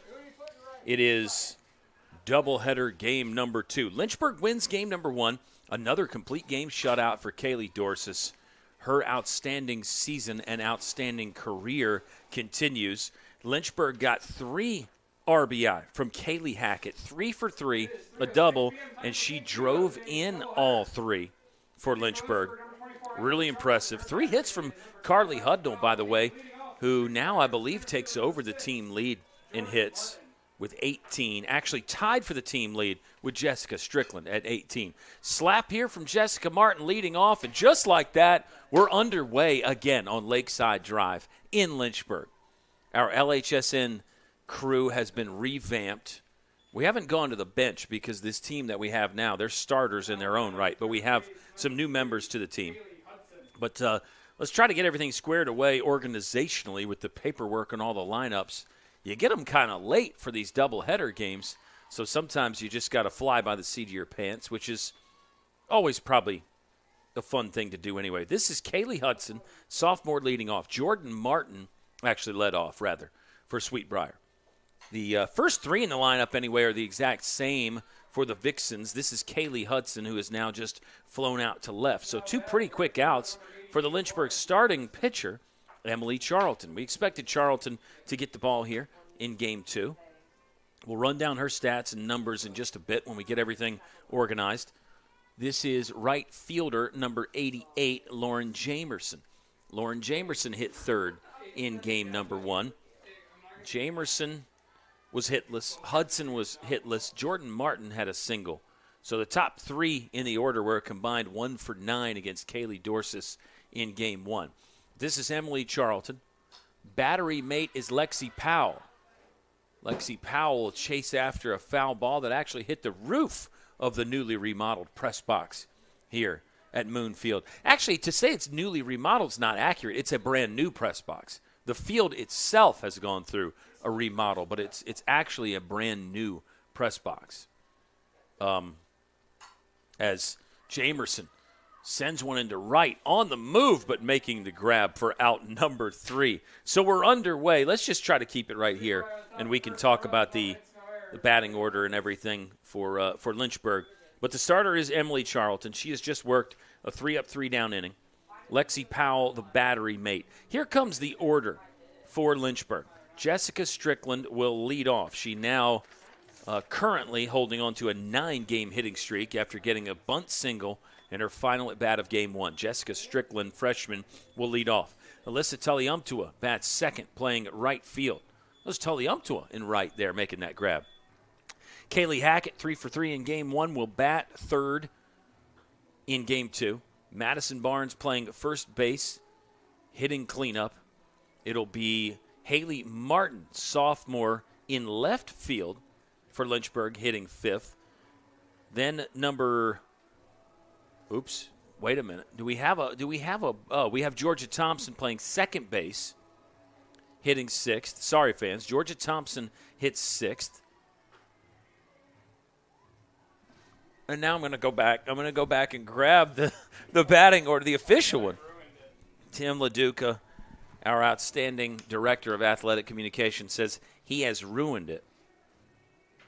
It'll be Bree Hodges hitting 7th. Yes, Bree Hodges with the different number threw me off. Bree Hodges is wearing number 9 in these military appreciation jerseys. So that's why I got freaked out there. But Bree Hodges will hit 7th. So I think I could take it from there now. Maybe. Hitting 8th will be Caitlin Regan. And then rounding out the batting order, the catcher, Lexi Powell. So I think we're getting it right here. Amber Taylor is back to the circle. She did start Game 1 for Sweet Briar. Amber Taylor surrendered 2 runs in the first inning. Didn't give up any more runs after that, but she did have some slight control issues. Amber Taylor walked 4 and gave up 2 hits. She did strike out 2 in what was just 2 innings of work in game number 1. So it's actually Jessica Strickland's third time facing Amber Taylor today, but the first time in game number 2. It is a 1-1 count now. Sorry about the confusion in the lineups and the batting order. But, obviously you've watched a softball broadcast before. We're going to call their names out when they come up. You're not expected to just remember the batting order for the entire game. But it is nice to kind of get it figured out before the game starts. So it should be a 1-2 count, I think, for Jessica Strickland, who now, in addition to the 9-game hitting streak, has hit safely in 13 of 14 games this year. Freshman Jessica Strickland. She's impressed me so much. And if you didn't know, she also does some photography work for the University of Lynchburg and some of the teams. And it's amazing how she can find the time to play softball and then bounce over to a lacrosse game or a baseball game to shoot some photos. I think she does some stuff for her high school as well, some photos and some graphics and things. She still gets the same 24 hours in the day like the rest of us, right? Ground ball up the middle. There you go. Didn't take long to keep the hit streak going this time. Strickland has now put together a 10-game hitting streak with a sharp single past the diving second baseman. Wow. So Strickland needed the final at bat to get a bunt single in game 1 to keep the hit streak going. This time she wastes 0 time driving one into the outfield. She's on first for the right fielder, Alyssa Tulliumtua. Bunt attempt down the line, but foul. Strickland with elite speed. She did have a stolen base in game 1. Gets her up to 5 on the season. A perfect 5 for 5 in the swipes this year for Jessica Strickland. Kaylee Hackett is on deck. She was the hero, offensively anyway, in game 1 for Lynchburg. 3 for 3, 3 driven in. A double in her final at bat as well. Kaylee Hackett. Tulliumtua flares this one over the third baseman. One bounce in the dirt, but that's a clean single, and it's back-to-back hits to start the game for Lynchburg's offense. Now batting, center fielder number 19. Oh, that's right. I'm not going to say who our new LHSN crew is. Some people want to remain anonymous. But Matty J is not one of them, is he? Matty J on our cameras. Matty J gave me the thrill of a life in the senior day basketball. Let's hold that. Let's hold those thoughts here. Maybe we'll wait for a mound visit because things are really happening all over the diamond here for Lynchburg softball. Sorry, Matty J. We're going to have to wait for your stories. 3 straight singles now for Lynchburg. That one did not leave the infield, but definitely a hit for Kaylee Hackett. Her perfect day continues. Have a day, Hackett. Now batting. 4 hits in a row now for Kaylee Hackett. Here's Madison Barnes. And the starter, Amber Taylor. She surrendered 2 runs in the first inning against Lynchburg in game 1 before settling down nicely, but her back is to the wall again. Madison Barnes swings on this. It's going to actually get caught on the infield dirt by the center fielder. Long run coming in to make the catch. That's out number 1. So it goes down as an F8 in the books, but it's interesting because it was actually on the infield dirt. Now batting. But Designated we move on. And it's sophomore Haley Martin. Haley Martin, freshman. This will be start number 9. Martin in left field in game 2 here. She has been mainly a DH or a DP for Coach Don Simmons, but getting the start in the outfield and had to make a play there in the first inning as well. Haley Martin looks at a ball, low and inside. The count should be 2-0. Bases are loaded for Lynchburg with 1 out. Martin and Strickland, 2 freshmen that early in the season have really been doing great things for Lynchburg and a big part of their success. Foul ball, 2-1 count. Lynchburg is 12-3 now on the season. They are an undefeated 9-0 at home, and they are 1-0 in ODAC play. This is a conference game here, and conference game number 2. Sweet Briar is now 7-7 on the season. Vixens are 2-6 now away from home, and they are 0-1 in conference. 3-1 count to Haley Martin. See if she's all in right here on something with the bases loaded. Here's the pitch. Martin liked it, but just couldn't time it up or keep it between the lines, and now it's a full count. Infield is in, or was in anyway, on that pitch for Sweet Briar. As you get a good look at Haley Martin getting ready to swing the bat. Full count, 1 out, bases loaded. Martin under that. Flare to the right side. Catch is made for out number 2. So back-to-back air outs for Lynchburg offensively. And it'll bring up the second baseman, Georgia Thompson. We saw Georgia Thompson in a pinch-hitting role in Game 1. He had 1 plate appearance.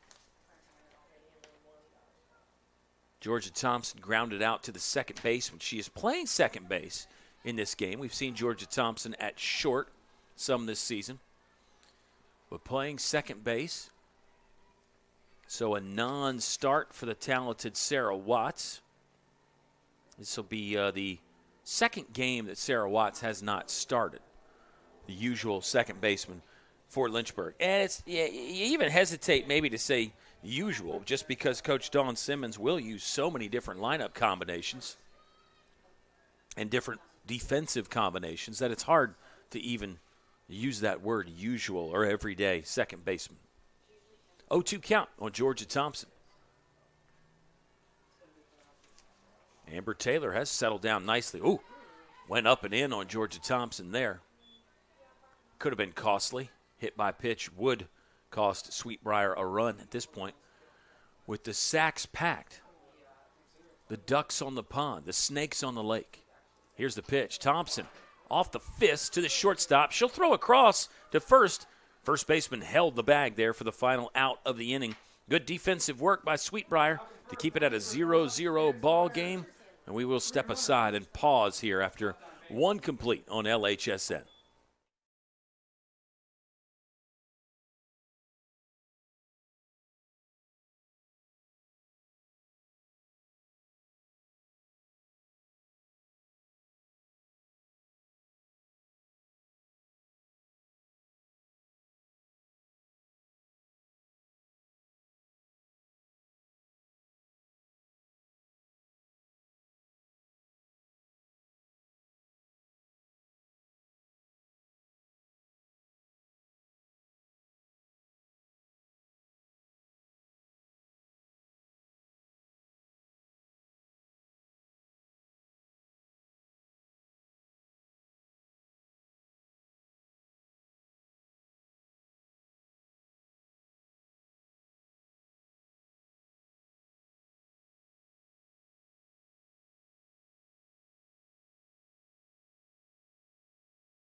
Having fun on Lakeside Drive, talking about some local restaurant options with our LHSN team. We don't want to give anybody free advertising, so we'll just say we were talking about the local dining options. The dining on campus at Lynchburg is top tier. Always been known. That has always been known. The Lynchburg cafeteria with some great options. I highly encourage. There's a ball to the right side. Thompson had it, then dropped it. She's able to recover in time and rifle it over to first base for the first out. Fast recovery there from Georgia Thompson, excuse me. The designated player is number 11, Jordan Dorier. Strike 1 on the left-hander. It'll be Amber Taylor, the pitcher, waiting on deck. They are facing Emily Charlton I said I would run down Emily Charlton's stats. Let's do that now. 1.99 earned run average. She's 3-1 on the season. This is start number 5, appearance number 8, 1 complete game, 1 save for Emily Charlton. She has a complete game shutout. Off-speed pitch that Dorier got a piece of but flared foul. M. Charlton's another one with a really good K to walk ratio, 20 strikeouts to just 9 walks on the season so far for Emily Charlton. Now in her senior season. What a career for Emily Charlton.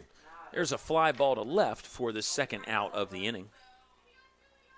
And now this is Amber Taylor, the pitcher for Sweet Briar.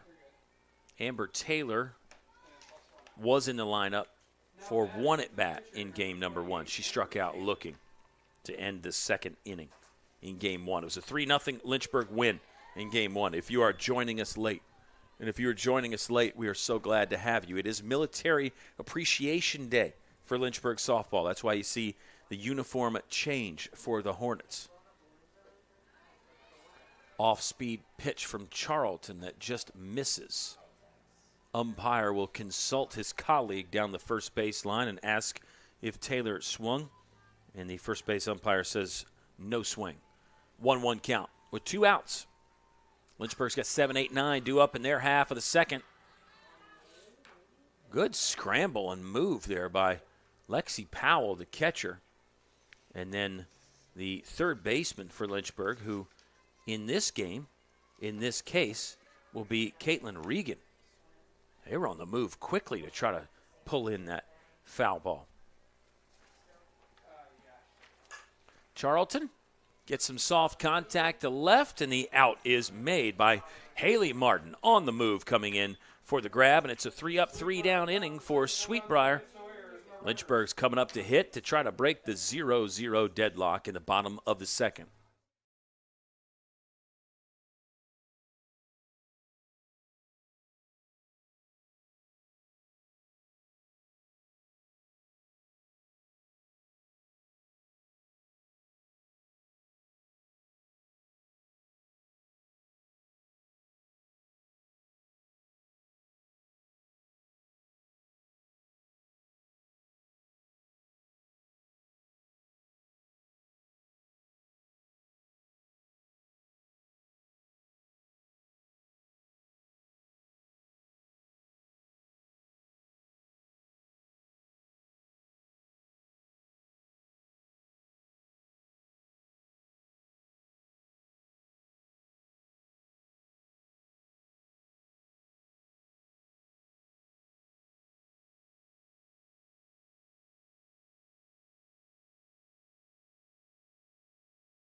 Bree Hodges is leading off inning number 2. As we still scramble to find our footing in game 2 of the doubleheader, it's just, you think you have all this time in between games, but by the time you get up and stretch the legs and go to the bathroom, grab a snack, a beverage, all of a sudden game 2 started, and the coaches are handing you their lineup cards, and you got to scramble to try to write it down, and sometimes that's difficult. Maybe it's just difficult for me. Maybe nobody else has this problem as Bree Hodges watches this fastball go up and away, and it's a 2-0 count. We got some Lynchburg athletes taken in the game on the front row. See Miles Taylor down there with Kayla Sledge, 2 outstanding basketball players. Teammate of Maddie J. I don't know. Seemed interesting to me, as Bree Hodges will take the walk. It will be a pinch runner. This is Layla Leetzen that will Pinch run for Bree Hodges. Dawn Simmons using the resources available. Coach Simmons so good about managing the roster, using all the different arrows in her quiver, as you will, if you will. And Coach Simmons so good about managing the personalities as well, which you're invariably going to have so many different personalities on a sports team, especially a big team like a softball team. You need 20, 25, 30 to make the team. You can't just go with 9 or 10. Popped up there. Leetzen will scramble back. That's not what Lynchburg would have been looking for in that sacrifice bunt situation, and it is out number 1. Here's Lexi Powell hitting 9th and catching in game 2. But that's a big challenge for a coach, is managing those different personalities, managing the playing time, because another bunt popped up. Hard to tell. And it's a double play. Leetzen did not get back at all. That's a strange way to end the inning for Lynchburg, a team that normally does pretty well in the bunting game and also running bases. But I think if you ask Coach Simmons, she'll tell you those were mistakes right there. But that is how the inning will end. Still a 0-0 ball game in game 2 between the Hornets and the Vixens.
Kaden Williams is playing first base. She just factored into that double play there to end the inning.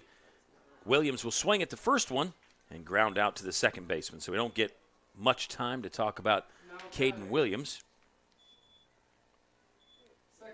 We get number 33, Emma Staten, back in the batter's box.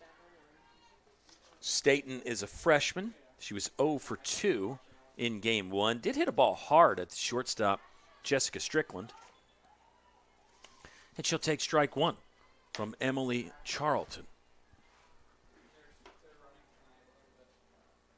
Charlton is a senior for Lynchburg, a seasoned campaigner. How about that outstanding changeup there from Emily Charlton? Staten was way out front, and that's the idea. Kaylee Dorsis, by the way, pitched outstanding. Complete game shutout. Staten's going to pop this one up. No problem for Lexi Powell, taking the mask off to haul it in. And that is out number 2. Just back to Dorsis really quick. She's now 7-1 on the year with a save. 2 complete game shutouts. It's 5 complete games total for Kaylee Dorsis, who is the reigning ODAC Player of the Week. Kaylee Dorsis, the reigning Old Dominion Athletic Conference Pitcher of the Week, rather, not Player of the Week, as Dawn Simmons is going to talk to our umpire a little bit here. I don't know if it's about the softball. Simmons kind of had the softball and took a long look at it there.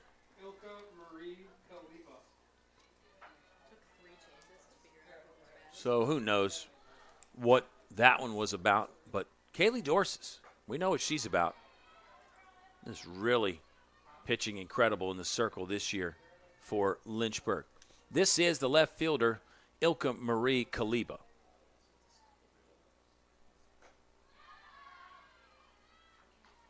Swings at a high one, and it's an 0-2 count. So if you're Charlton, do you go back upstairs thinking she'll swing again, or do you go somewhere else to try to set it up and then go back up top? She'll just go outside corner, and Kaliba could not get the bat off her shoulders First strikeout of the game for Charlton. Another 3 up, 3 down inning.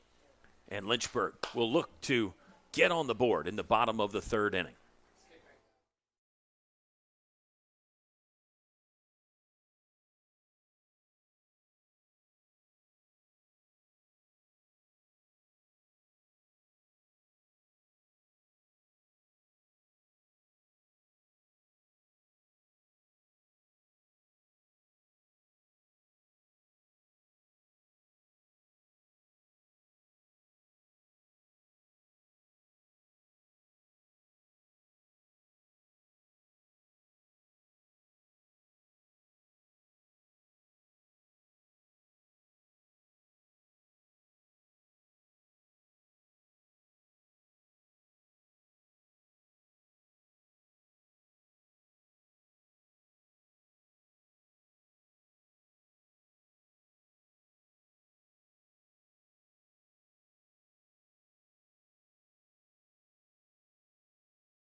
Bottom of the third inning here at Moon Field. And it's the leadoff hitter, Jessica Strickland. She'll try the bunt again. She pull that back in time? I think so. Or was it a foul ball? It was a foul ball. She was like in the midst of pulling it back, but I don't know, the scoreboard says 1-0 count. I don't know. Jessica Strickland, let me tell you what I do know. Strickland now has a 10-game hitting streak. It was 8 coming into the day. She had a bunt single in her final at-bat of Game 1, and then a leadoff single in this game. So 10 in a row with base hits for Jessica Strickland.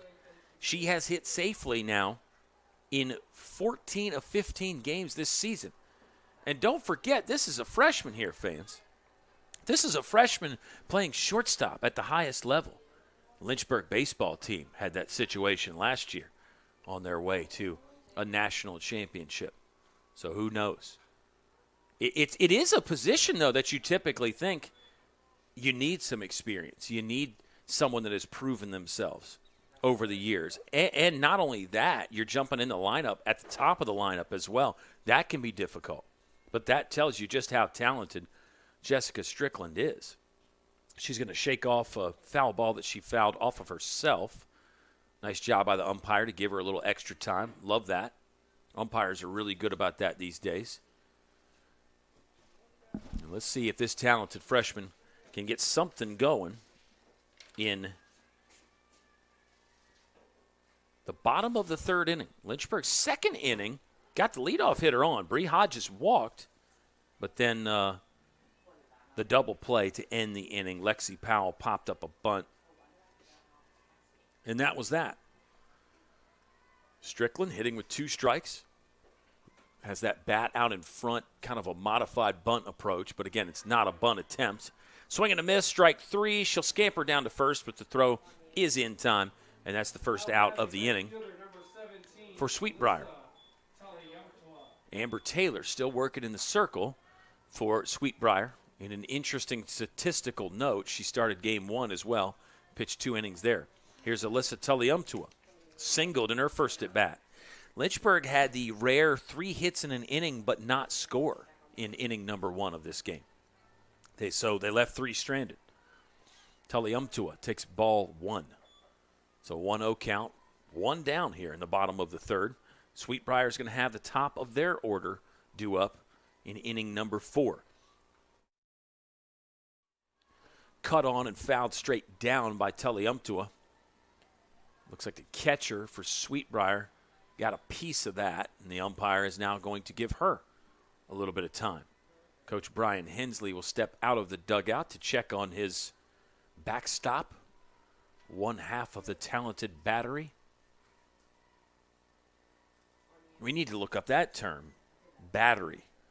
When did that term start coming into use for the pitcher-catcher combo? Is it because they provide the spark or the power, perhaps, that they're known as the battery? Or two ends, positive-negative situation? You know, Tim LaDuca, again, if you don't know, Director of Athletic Communications here at Lynchburg, is suggesting that the term doesn't have anything to do with a battery that would provide power. He thinks it has something to do with now he's telling me I was right, which is always a great feeling, fans, when somebody says you were right. He's saying the term may relate to a battery that you would use to power your remote and watch this LHSN broadcast. There's 3 different kinds of batteries. At minimum, there's 3. 2-2 count on Alyssa Tulliumptua. She fouls one off. I keep saying every game I'm going to do better about making these long-winded conversations during a mound visit. Hadn't really had many mound visits today. Brian Hensley made the one in game 1. We've got the LHSN research department is in full flight mid-season here, folks. It appears that Henry Chadwick in the 1860s, in reference to the firepower of a team's pitching staff and inspired by the artillery batteries that were then used in the American Civil War. So the battery, referring to the pitcher-catcher combination, goes all the way back to the 1860s. So it was a different kind of battery, though. It was not a power battery. It was an artillery battery. Wow. And there are a lot of sports references that do have a military background here. As Tulliumptua will beat out. No, she will not. Emma Staten came on quickly to get Tulliumptua at first. I thought she beat it there, fans. But that is out number 2. There are a lot of terms that do have a military historical link. And you could argue whether that's a good thing or not. There's also a lot of nautical terms that you use. Smooth sailing, flying colors is another nautical one. Of course, you do have a lot of, you got to right the ship. Absolutely. Let's go through some rough waters, navigate some dangerous waters. Yeah. 0-1 count on Kaylee Hackett. Let's shift our focus back to these great players on the field. Kaylee Hackett is 4 for 4 on the day. It was 3 for 3 in game 1. She drove in all 3 runs for Lynchburg. Kaylee Hackett trying to continue her perfect day. 0-2 count. Amber Taylor looking better and better here in her second start of the day, pitching both ends of the doubleheader, starting both ends of the doubleheader. 0-2 count as Hackett fouls off another one.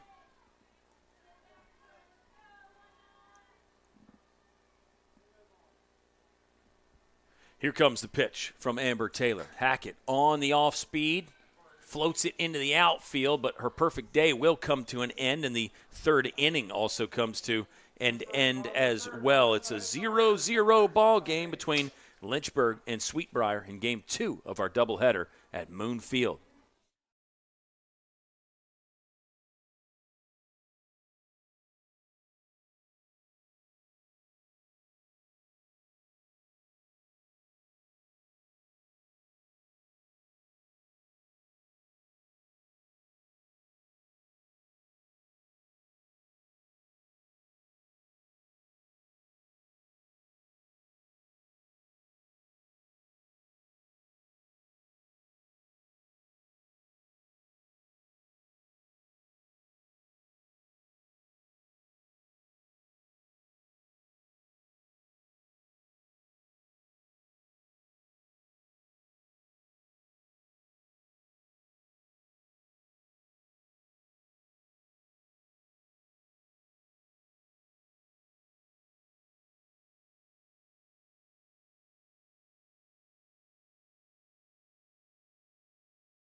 We're in the top of the 4th inning. It's a 0-0 ball game. Jordan Martin leads it off. Jordan Martin grounded out to third base in her first at bat. And, of course, you know that if you're keeping score at home. If you're keeping score at home, you owe it all to Henry Chadwick, who we just talked about, created that term, the battery, back in the 1860s. But as we've learned more here, our LHSN research department has told the group that Henry Chadwick is actually responsible for the box score. The first one to really create a box score, a way to track the game. And that gave fans an insight into how the game went on. Instead of just pictures, now you could look at the numbers and the names, and you could compare players and see what they had been doing all season long. There weren't even pictures back then. Jordan Martin, if you were keeping your box score in game one, you would know she was 1 for 3 with a single in her last at bat. You would know that Jordan Martin came into the game hitting .500. So thank you, Henry Chadwick. We now do not just have the eye test. We have the statistical analysis because of Henry Chadwick. I wonder, the more research we do, I wonder if we'll find out to where it's one of those things that there were precursors even before him, and maybe he perfected a system, you know? Like your Edisons, they get credit for these inventions, but a lot of times they actually just perfected something someone else had been working on. Still very much a valuable thing, don't get me wrong. But let's learn more and more about the game. Let's learn all we can. That's the fun thing about sports and softball in general, is you never stop learning. There's something new. By the time you think you know it all, somebody comes around and invents a new way to do something. Oh, nice diving attempt over there by Madison Barnes, but she could not get to the floater from Jordan Martin. Martin was out in front on an off-speed pitch. You just think about softball pitching. I mean, originally, the first person probably just threw it in there as hard as they could, right? And then you started to get your curveballs and your screwballs and your rises and your drops and your change-ups and all the variations that you have off of those. Of course, in the early days in baseball, they were pitching underhanded in the 1860s. I don't think they went to fully overhand until about the 1880s in baseball. So I wonder if those old baseball guys were throwing breaking balls underhanded or if you just kind of lobbed it in there. That's a good question. And speaking of pitching, softball pitching, if you've never heard of the King and His Court, that's a good one for anybody to research. King and His Court, he was a 4-man softball team. Eddie Feiner was his name, I believe, the pitcher. I think his son actually took over the team when he got older. But Eddie Feiner would do, it was sort of a Harlem Globetrotter situation on the softball field as you get the first out of the inning. Along at bat, this will bring up Kaylee Hudson, who flied out to left field in her first at bat. But the King and His Court was a 4-person softball team. It was Eddie Feiner, the pitcher. He had a catcher. He would have an infielder on the left side and an infielder on the right side. And the rest of the field was open. But his pitching was so good that it didn't matter. He was that good. And he would do exhibition-style things where he would pitch blindfolded between his legs, behind his back. But if you've never seen the King and His Court, got to check that out. There are videos available online. His son may still have the team. They may still exist. But they would barnstorm, and they would play men. There's videos of Eddie Feiner pitching against professional baseball players, striking out some of your heroes, maybe. Eddie Feiner. Cool stuff. The King and His Court.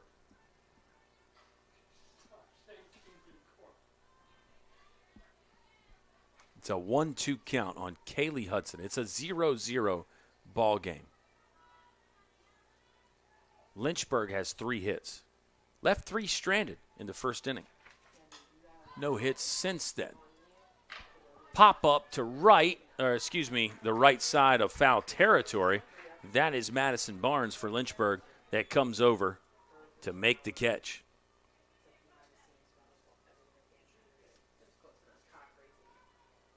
2 down, the top of the 4th inning. It'll bring up Lauren Jamerson, who flied out to right in her first at bat. Now batting right fielder number Jamerson hit in this spot in game 1. She was 0 for 3 there. Charlton's changeup or off-speed pitch of some kind is away for ball number 1. 1-0 count with 2 outs. Sweet Briar now 7-7 after game 1. 2-6 away from home. High speed upstairs that Jamerson can't catch up to, and now the count is 1-1. Lynchburg improves to 12-3 on the season. 9-0 undefeated here at Moon Field. It's now 702 wins for Dawn Simmons, the all-time Dawn Simmons win tracker. Flare to right. Jamerson will beat that out to first, and that is the first hit of the ball game for Sweet Briar. So the no-hitter is gone for Emily Charlton. And there's a runner on base. The first time in this game for Sweet Briar. Victoria 2.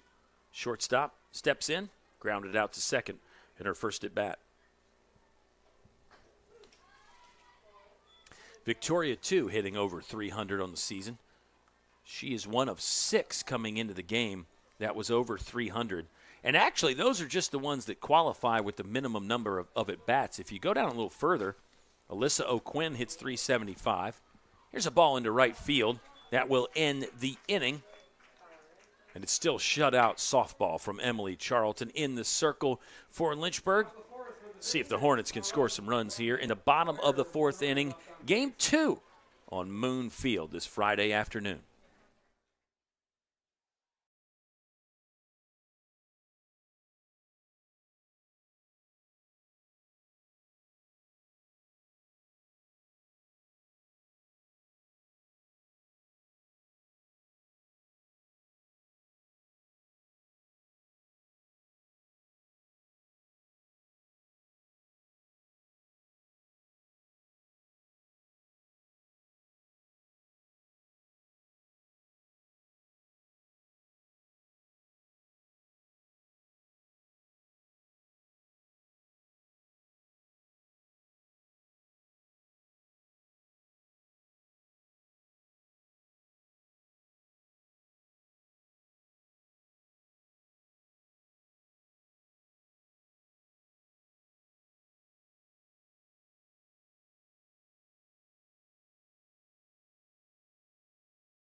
Madison Barnes will lead off the bottom of the 4th inning for Lynchburg. Flew out to center field in her first at bat. In game 1, Madison Barnes was 1 for 2 with a walk and a single. She scored a run, 1 of 3 runs for Lynchburg as they beat Sweet Briar 3-0 in game 1 this afternoon. Hornets are back in action against DePaul from Indiana on Sunday, 1 p.m. start time for game 1 of that doubleheader. Heavy rain expected in Central Virginia tomorrow. Ground ball left side from Barnes. Third baseman will slide over and then sling across the dirt for the first out of the inning.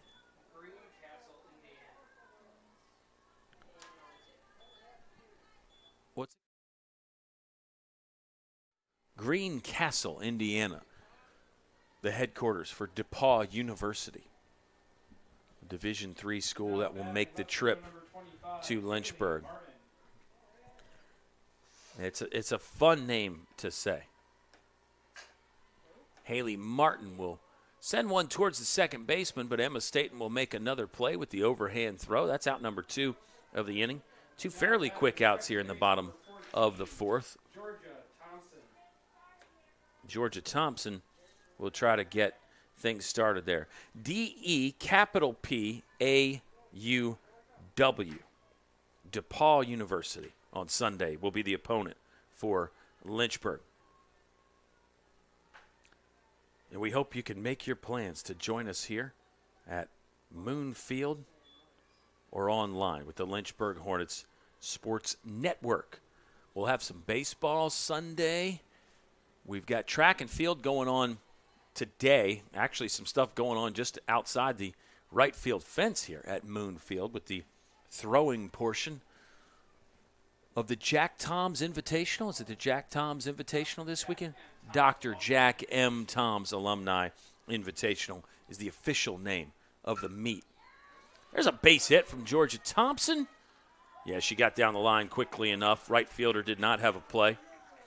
That's hit number 4 for Lynchburg. First one since the first inning, though.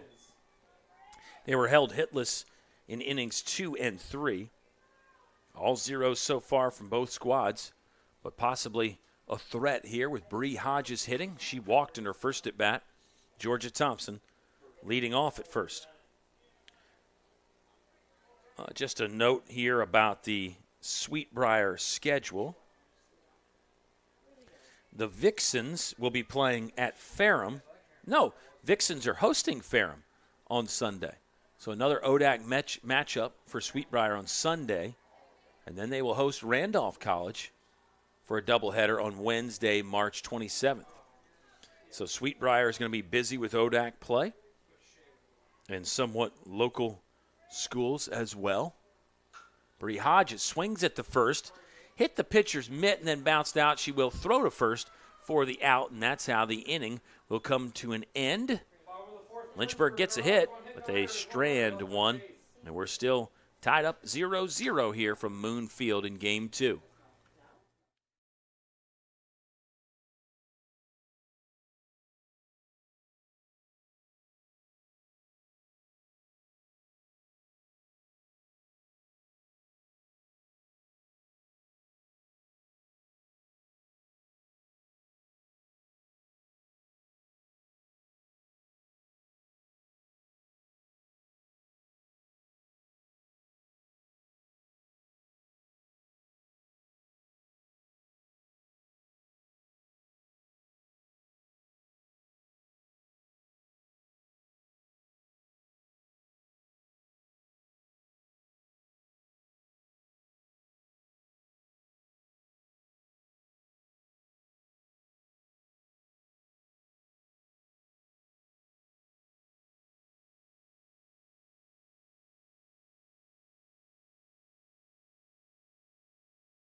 Pinch hitter to lead off the top of the 5th inning for Briar will be number 7, Melanie Reese. Melanie Reese we saw briefly in game number 1. I believe she came off the bench there. Oh, we saw Melanie Reese pitch in game 1, actually. And the pitcher for Briar, they made a change. It's Alyssa O'Quinn out there again. And that was the order of pitchers in game 1 for Briar. It went Amber Taylor and then Alyssa O'Quinn. They used 2 others after. But maybe Briar sticking to that game plan as far as don't let Lynchburg get a long look at any one pitcher. And that's back to a little bit what we were talking about. Just as far as once you think you know about everything about this game, things start changing.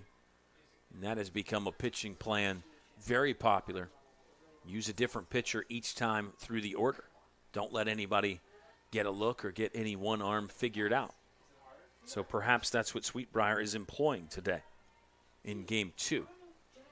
Lynchburg got the victory in Game 1, 3-0.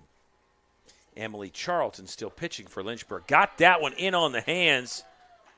And she basically got a knockdown there of Melanie Reese, who could not hold up. Turned into sort of a modified check swing, but a punch out. Alyssa O'Quinn is the pitcher in this spot that Amber Taylor occupied to begin. But now O'Quinn is out there. And she will foul the first one off. That got a piece of Lexi Powell. The umpire will again give Lexi Powell some time. Seems like Lexi Powell's laughing about it. She waved off Coach Simmons as she was headed out of the dugout. And we'll be ready for another pitch here in just a moment. It is an 0-1 count with one out. We're in the top of the fifth inning at Moon Field. So another tight game. Lynchburg's had a bunch of these. Let me give you a rundown on that, fans. You always expect it to be close in a softball game. And many times it lives up to that expectation. Charlton, another strike. She's pounding the zone today. 0-2 count. Charlton has surrendered one hit. She struck out two. High heater up top that O'Quinn could not lay off of and could not make contact with. Back-to-back strikeouts. 3 in the ball game now for Emily Charlton. So let's look at early in the season for Lynchburg. 2 weekends, not really close games, at least not in the end anyway. Beat Methodist 10-1 and 6-2. 6-2 falls into that 4-run game, that one swing of the bat category. Beat Washington College 7-0 and 9-1. Here comes the close ones. 3-0 against Pacific Lutheran. A walk-off win, 4-3 against the Lutes in games 2. Beat Greensboro 1-0. That was an Emily Charlton complete game shutout. Then ended up blowing out Greensboro 11-3. That was a game that actually was pretty close until the 5th or 6th inning. A 5-1 win against Salisbury. A 1-run loss to Salisbury under strange circumstances. Put an asterisk by that one. A 5-6 loss to TCNJ in extra innings. Here's a fly ball to end the top of the 5th inning. And then a 4-run loss to TCNJ. A 3-run win against New York and a 1-run win against Kings of Pennsylvania.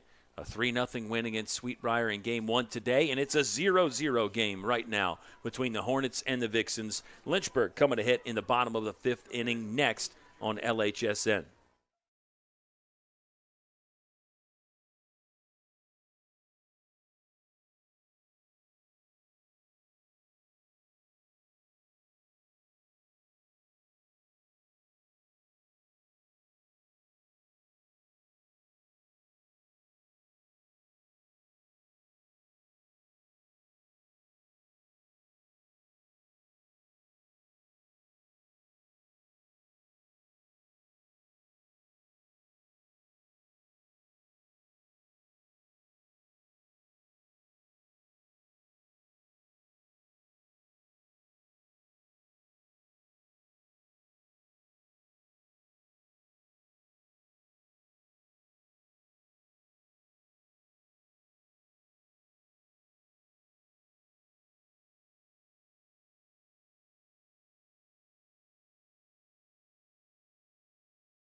Carly Hudnall will pinch hit and lead off the bottom of the 5th inning for Lynchburg.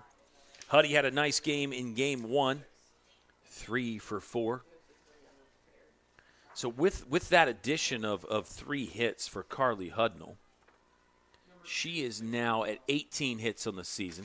Jessica Strickland's got 19. Alyssa Tully-Umptua, these are unofficial stats, as always, but Alyssa Tully-Umptua has 15 hits on the year. It's a really impressive, well-rounded offensive unit for Lynchburg. They can give you a lot of different lineup combos. Then they start bringing in reinforcements off the bench that are just as talented and can bring you different things with their talent and skill sets. Lynchburg's got some speed players. They've got some power. Got players with great plate discipline, strike zone awareness. Anna Grace Terrell comes to mind. The numbers would back that up, that she really knows the zone, knows her swing. 3-0 count. Hudnall's going to take strike one. We'll see if Hudnall slaps another one around. Hey, it looks like another pitching change. Anna Smith, number 2, twirling in the circle for Sweetbriar. It's a ground ball to the right side. Hudnall is out for 3. Now batting the catcher, number 10, Lexi Powell. Lexi Powell doing the catching will now hit right behind her catching counterpart, Carly Hudnall. So Sweetbriar used 4 pitchers in Game 1. They've now used 3 in Game 2. Sticking with what we think the plan might be for the Vixens and their second-year head coach, Brian Hensley. Lynchburg's head coach is Dawn Simmons. 702 wins now in her career for Coach Simmons. 1 losing season, and it wasn't even this century. It wasn't even this millennium. You have to go all the way back to 1999. Find the last time Dawn Simmons had a losing record. Couple 500 years in there for Coach Dawn Simmons, but only 1 on the losing side. Incredible. 2-0 count for Lexi Powell. She'll take strike 1. There's 1 out in the bottom of the 5th inning. Lynchburg has 4 hits, but only 1 since the first. That was Georgia Thompson last inning. Sweetbriar is using this multifaceted pitching attack to their advantage. This one is just going to drop in there for Lexi Powell. You could not place that any better. That is a single that dropped in between the pitcher, the second baseman, the shortstop, and the third baseman. They were all converging on that ball. Now batting shortstop number 8, Jessica Strickland. Couldn't get there in time and couldn't field it in the air. Jessica Strickland, 1 for 2. A 10-game hitting streak intact after a leadoff single in this game and a base knock in her final at-bat of Game 1. Lynchburg did win Game 1, 3-0, if you joined us late. Here's the 1-0 pitch from Smith to Strickland, ball 2. Lexi Powell with good speed at first. No stolen bases yet on the season for Lexi Powell, though, however. Lynchburg up to 18 on the year, factoring in Game 1 numbers. I believe Lynchburg is 18 of 21 in the stolen base department. Strike 1 to Jessica Strickland. Strickland's ready. This one will float and catch a piece of the northeast portion of the zone, if you're looking at it from the pitcher's perspective. That's from the pitcher's perspective. Great camera shot there from our center field cam. Strickland swings on this. Stanton will go with the backhand flip to second. Oh, ball snuck away from the first baseman. Strickland's going to use the speed to get to second. It'll go down as a 4-6 fielder's choice and then maybe tack on an error to that. Strickland is on second, not exactly the way she wanted to get there. But with her speed, she's very much in scoring position for Alyssa Tulliumtua, who is 1 for 2 with a single. Tulliumtua has hit safely in 4 of her last 5. And swinging a good bat on the season, coming into the day, second on the team in average behind Jessica Strickland. Tulliumtua flares this one to left. It's foul. And it's an 0-1 count with 2 outs. Kaylee Hackett on deck. 3 for 3 in Game 1, 1 for 2 today. If you could get Hackett up with 2 outs and 2 on, you'd feel pretty good about that. Probably feel pretty good about Tulliumtua hitting with Strickland on second base. Ball up the middle into center field. Turn and burn time for Jessica Strickland. Around third, she will score. Lynchburg takes a 1-0 lead. Tulliumtua's second hit of the game is an RBI single to score Jessica Strickland. So the savvy base running to advance to second on just the slightest of misplays by the first baseman from Sweetbriar ends up resulting in a run after the base hit from Alyssa Tulliumtua. And here is Kaylee Hackett with a runner on first. Tulliumtua running. Throw from the knees was a good one, but feet first slide in time for Alyssa Tulliumtua. That'll be her second stolen base of the season. Runner left early. Runner left early. Umpires have said that Tully Umptua left early, can't vacate the bag before the ball is out of the hand, and that is what the umpire has called. So Lynchburg does score a run, but the inning will end under somewhat strange circumstances. Base hit RBI single from Tully Umptua scores Strickland, and the Hornets lead 1-0 through 5 at Moon Field.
Emma Staten leads off the top of the 6th inning for Sweetbriar. Second baseman's made some really good plays today, Emma Staten. She's 0 for 1 in this game off Emily Charlton. Oh, that nearly changed, but this ball will float foul. And Staten hits with an 0-1 count. 8-9-1 due up in the top of the 6th inning for Sweetbriar, who has really been in both games, down 1-0 right now. Vixens have never led on the day as Lynchburg won game 1 3-0. I think Sweetbriar's got a lot of things to feel good about until they can get a run or two across, though. I don't think Brian Hensley is going to feel necessarily great. But for Sweetbriar, it's an improved team. They're in the right direction, playing pretty competitive softball against a ranked Lynchburg team. 23rd in the nation right now for the Hornets. 12-3 on the year after a win in game 1. Popped up to the right side of the diamond for out number 1, and this will bring up the 9-hole hitter, Ilka Marie Kaliba. Scratch that. It's a pinch hitter. It is Emily Roberts in the game for Sweetbriar. She wants the first one. Grab is made by Georgia Thompson. Thompson had to sort of do a modified dive/fall to get her glove under that one, but she does make the catch. And Roberts' pinch hitting trip is very short, just one pitch. I think it's a 3-pitch inning right now for Emily Charlton at the moment. Sometimes that's dangerous late in a game. You got a pitcher who's pretty comfortable. Ground ball to Georgia Thompson. She's got to hurry, safe at first. Thought it was going to be a 4-pitch inning, but that's an infield single. The speedy Jordan Martin was out of the starting blocks and racing down in the 100-meter dash. No, much shorter than that from home to first. Here's Kaylee Hudson, 0 for 2 so far in this game. Hudson was 1 for 3 in game 1 with a double. She actually got the first hit of the ball game for Sweetbriar. Powell wants to pick on Martin. She's back in time. And it should be a 1-0 count. 2 outs. Lynchburg with a 1-0 lead. 3-4-5 coming up in the bottom of the 6th for the Hornets. That'll be Kaylee Hackett, Madison Barnes, and Haley Martin, unless there's changes. Strickland going back to catch the pop-up. Out number 3 of the inning. And now we will move to the bottom of the 6th at Aubrey R. Moon Field in Lynchburg.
Bottom of the 6th inning in a fast-moving ball game.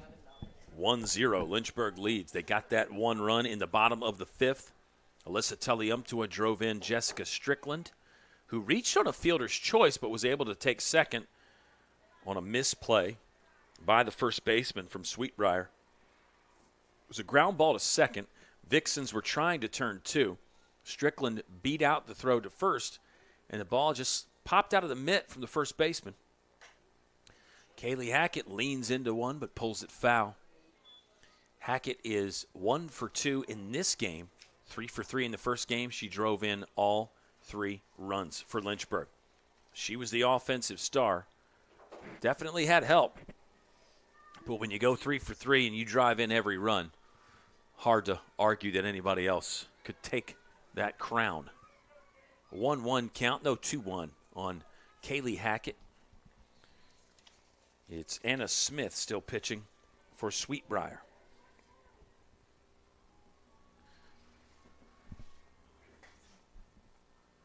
Here it comes to Hackett. Thought about it on a high one, but laid off, and now it's 3-1.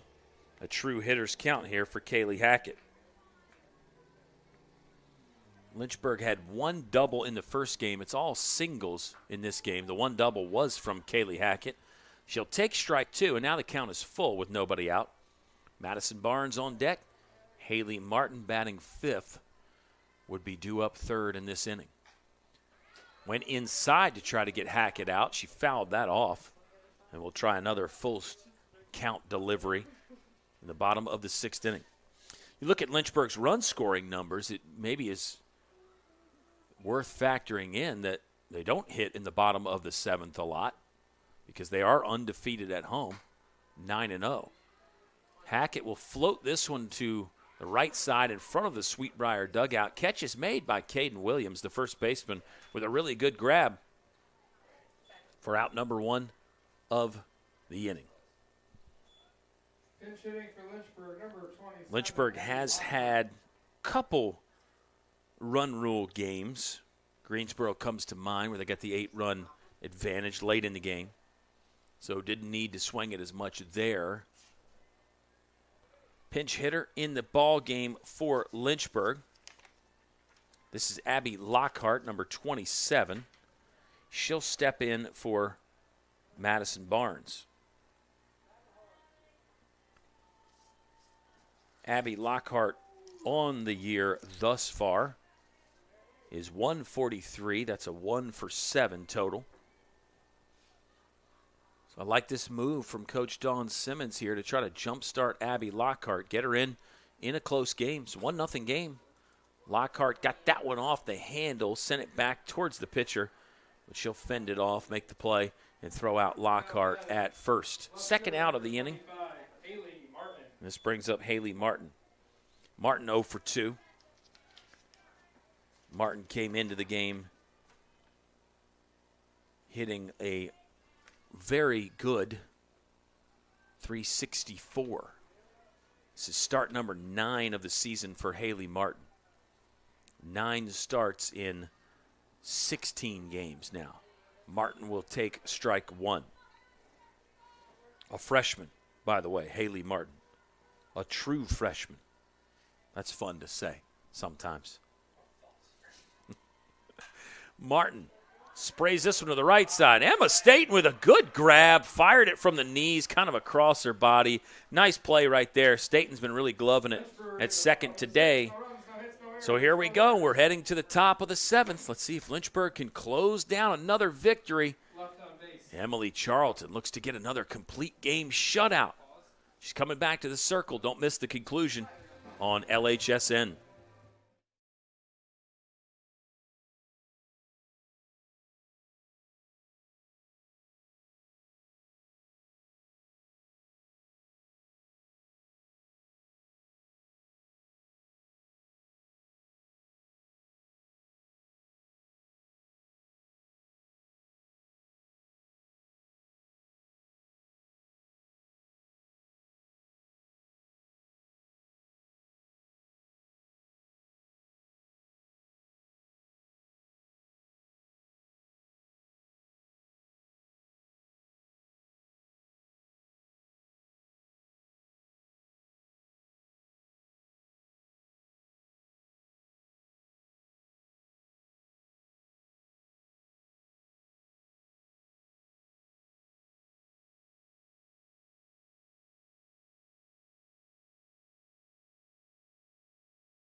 Okay, top of the 7th inning here.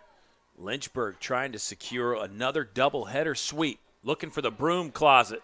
Might have to put that on hold as Lauren Jamerson smokes one in the gap. She'll cruise into second, puts on the brakes there, and the tying run is in scoring position for the Sweet Briar Vixens. A leadoff double. First pitch double for Lauren Jamerson. That's her second hit of the game. She is the only Vixen to get hits. Scratch that. No, there's one other hit in there. Jordan Martin had a single. But Jamerson's got 2 hits off of Emily Charlton, 2 of 3. M. Charlton looking for win number 33 of her career. If she completes the shutout, it would be shutout number 7 of her career. It would be the second 1-0 shutout this season for Emily Charlton. Got one home against Greensboro. Against Pacific Lutheran was the 1-0 shutout, wasn't it? Let's go back and look. No, it was against Greensboro in the 1-0 game. It couldn't have been. It was Pacific Lutheran. Greensboro, Emily Charlton did start game 2. She got a win, but surrendered 3 earned runs in that game. All right, let's go back to this game until we screw up more stats.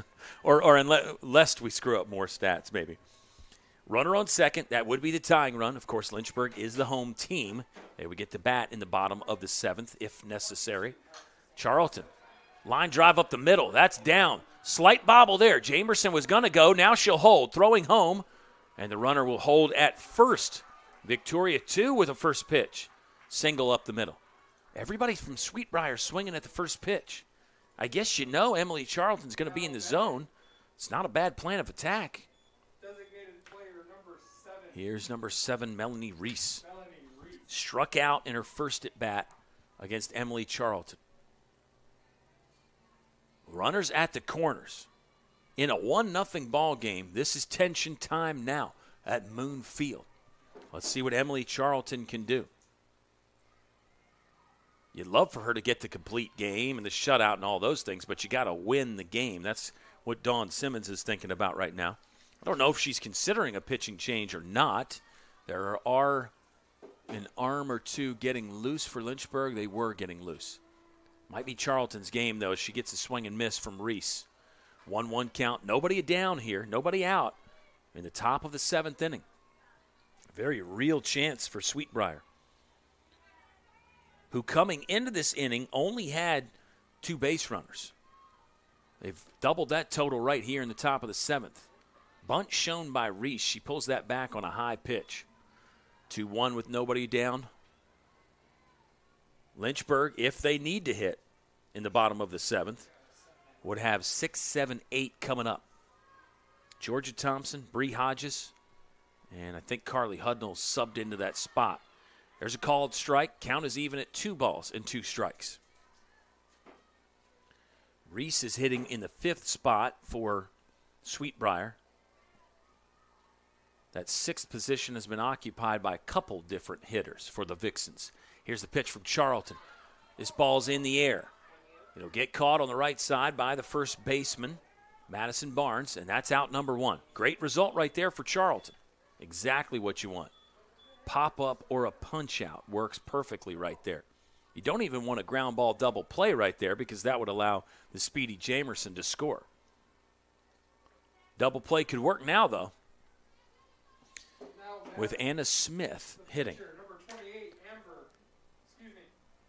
Anna Smith. So Amber Taylor led off this spot, or started in this spot. Then it was Alyssa O'Quinn, who came in to pitch, and then Anna Smith. So all the pitchers that have been in the game for Sweet Briar have been in this spot in the order, and they've all hit. They've all gotten at least one at bat.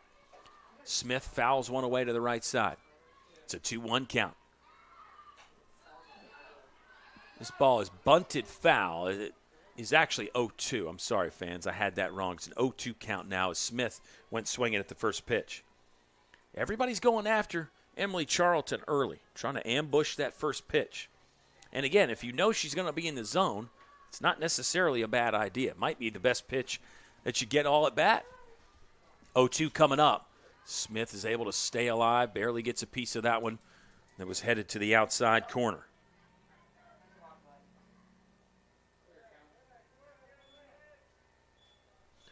0-2 with one out. Charlton getting the grip. Now she starts the wind up. Upstairs, Smith was able to lay off. I think it was a true chase pitch there from Charlton, but Smith didn't bite. 1-2. Let's see what Charlton goes with off of that high pitch. Might be setting up something else. Charlton sent down to first base, a diving grab, and then touching the bag for the second and third out of the inning. My goodness, Madison Barnes lays out to not only take a hit away, but save the game. A line drive down to first base by Anna Smith. Madison Barnes on the dive. It may have been a foul ball. She catches it with the big first base mitt and then comes up and taps the bag before the runner can get back. Wow, what a way to end the ball game. 1-0. Lynchburg wins it on the dive. Incredible stuff right there. Emily Charlton will finish off a complete game shutout. Career shutout number 7 for Emily Charlton. It's career complete game number 22. Lynchburg does not surrender a run in 14 innings of doubleheader work against Sweet-Briar. Kaylee Dorsis was outstanding in the circle in a 3-0 win in game 1. How about this? On their careers now, Kaylee Dorsis and Emily Charlton have combined for 38 complete games, and there are 11 shutouts in those 38 complete games. That is outstanding for Lynchburg. Defensively, they made some plays like that big one from Madison Barnes at the end. They got offensive support from Jessica Strickland, Alyssa Tulliumtua. Kaylee Hackett was 3 for 3 in game 1, driving in all 3. Hackett had a single in this game. Lynchburg stays unbeaten at Moonfield, 10-0 for the Hornets. They moved to 13-3 on the season. Sweet-Briar will fall to 7-8. We're so glad you joined us today. Hopefully you can stop by and see us in person Sunday as Lynchburg will host DePaul. First pitch for game 1 of 2 at 1 p.m. And, of course, if you can't make it, the broadcast will be live on LHSN. We'll say so long for today, fans. Hope you enjoy the rest of your Friday and your weekend. Lynchburg wins 2. They beat Sweet-Briar 3-0 and 1-0 to take the doubleheader sweep and improve to 13-3 on the season.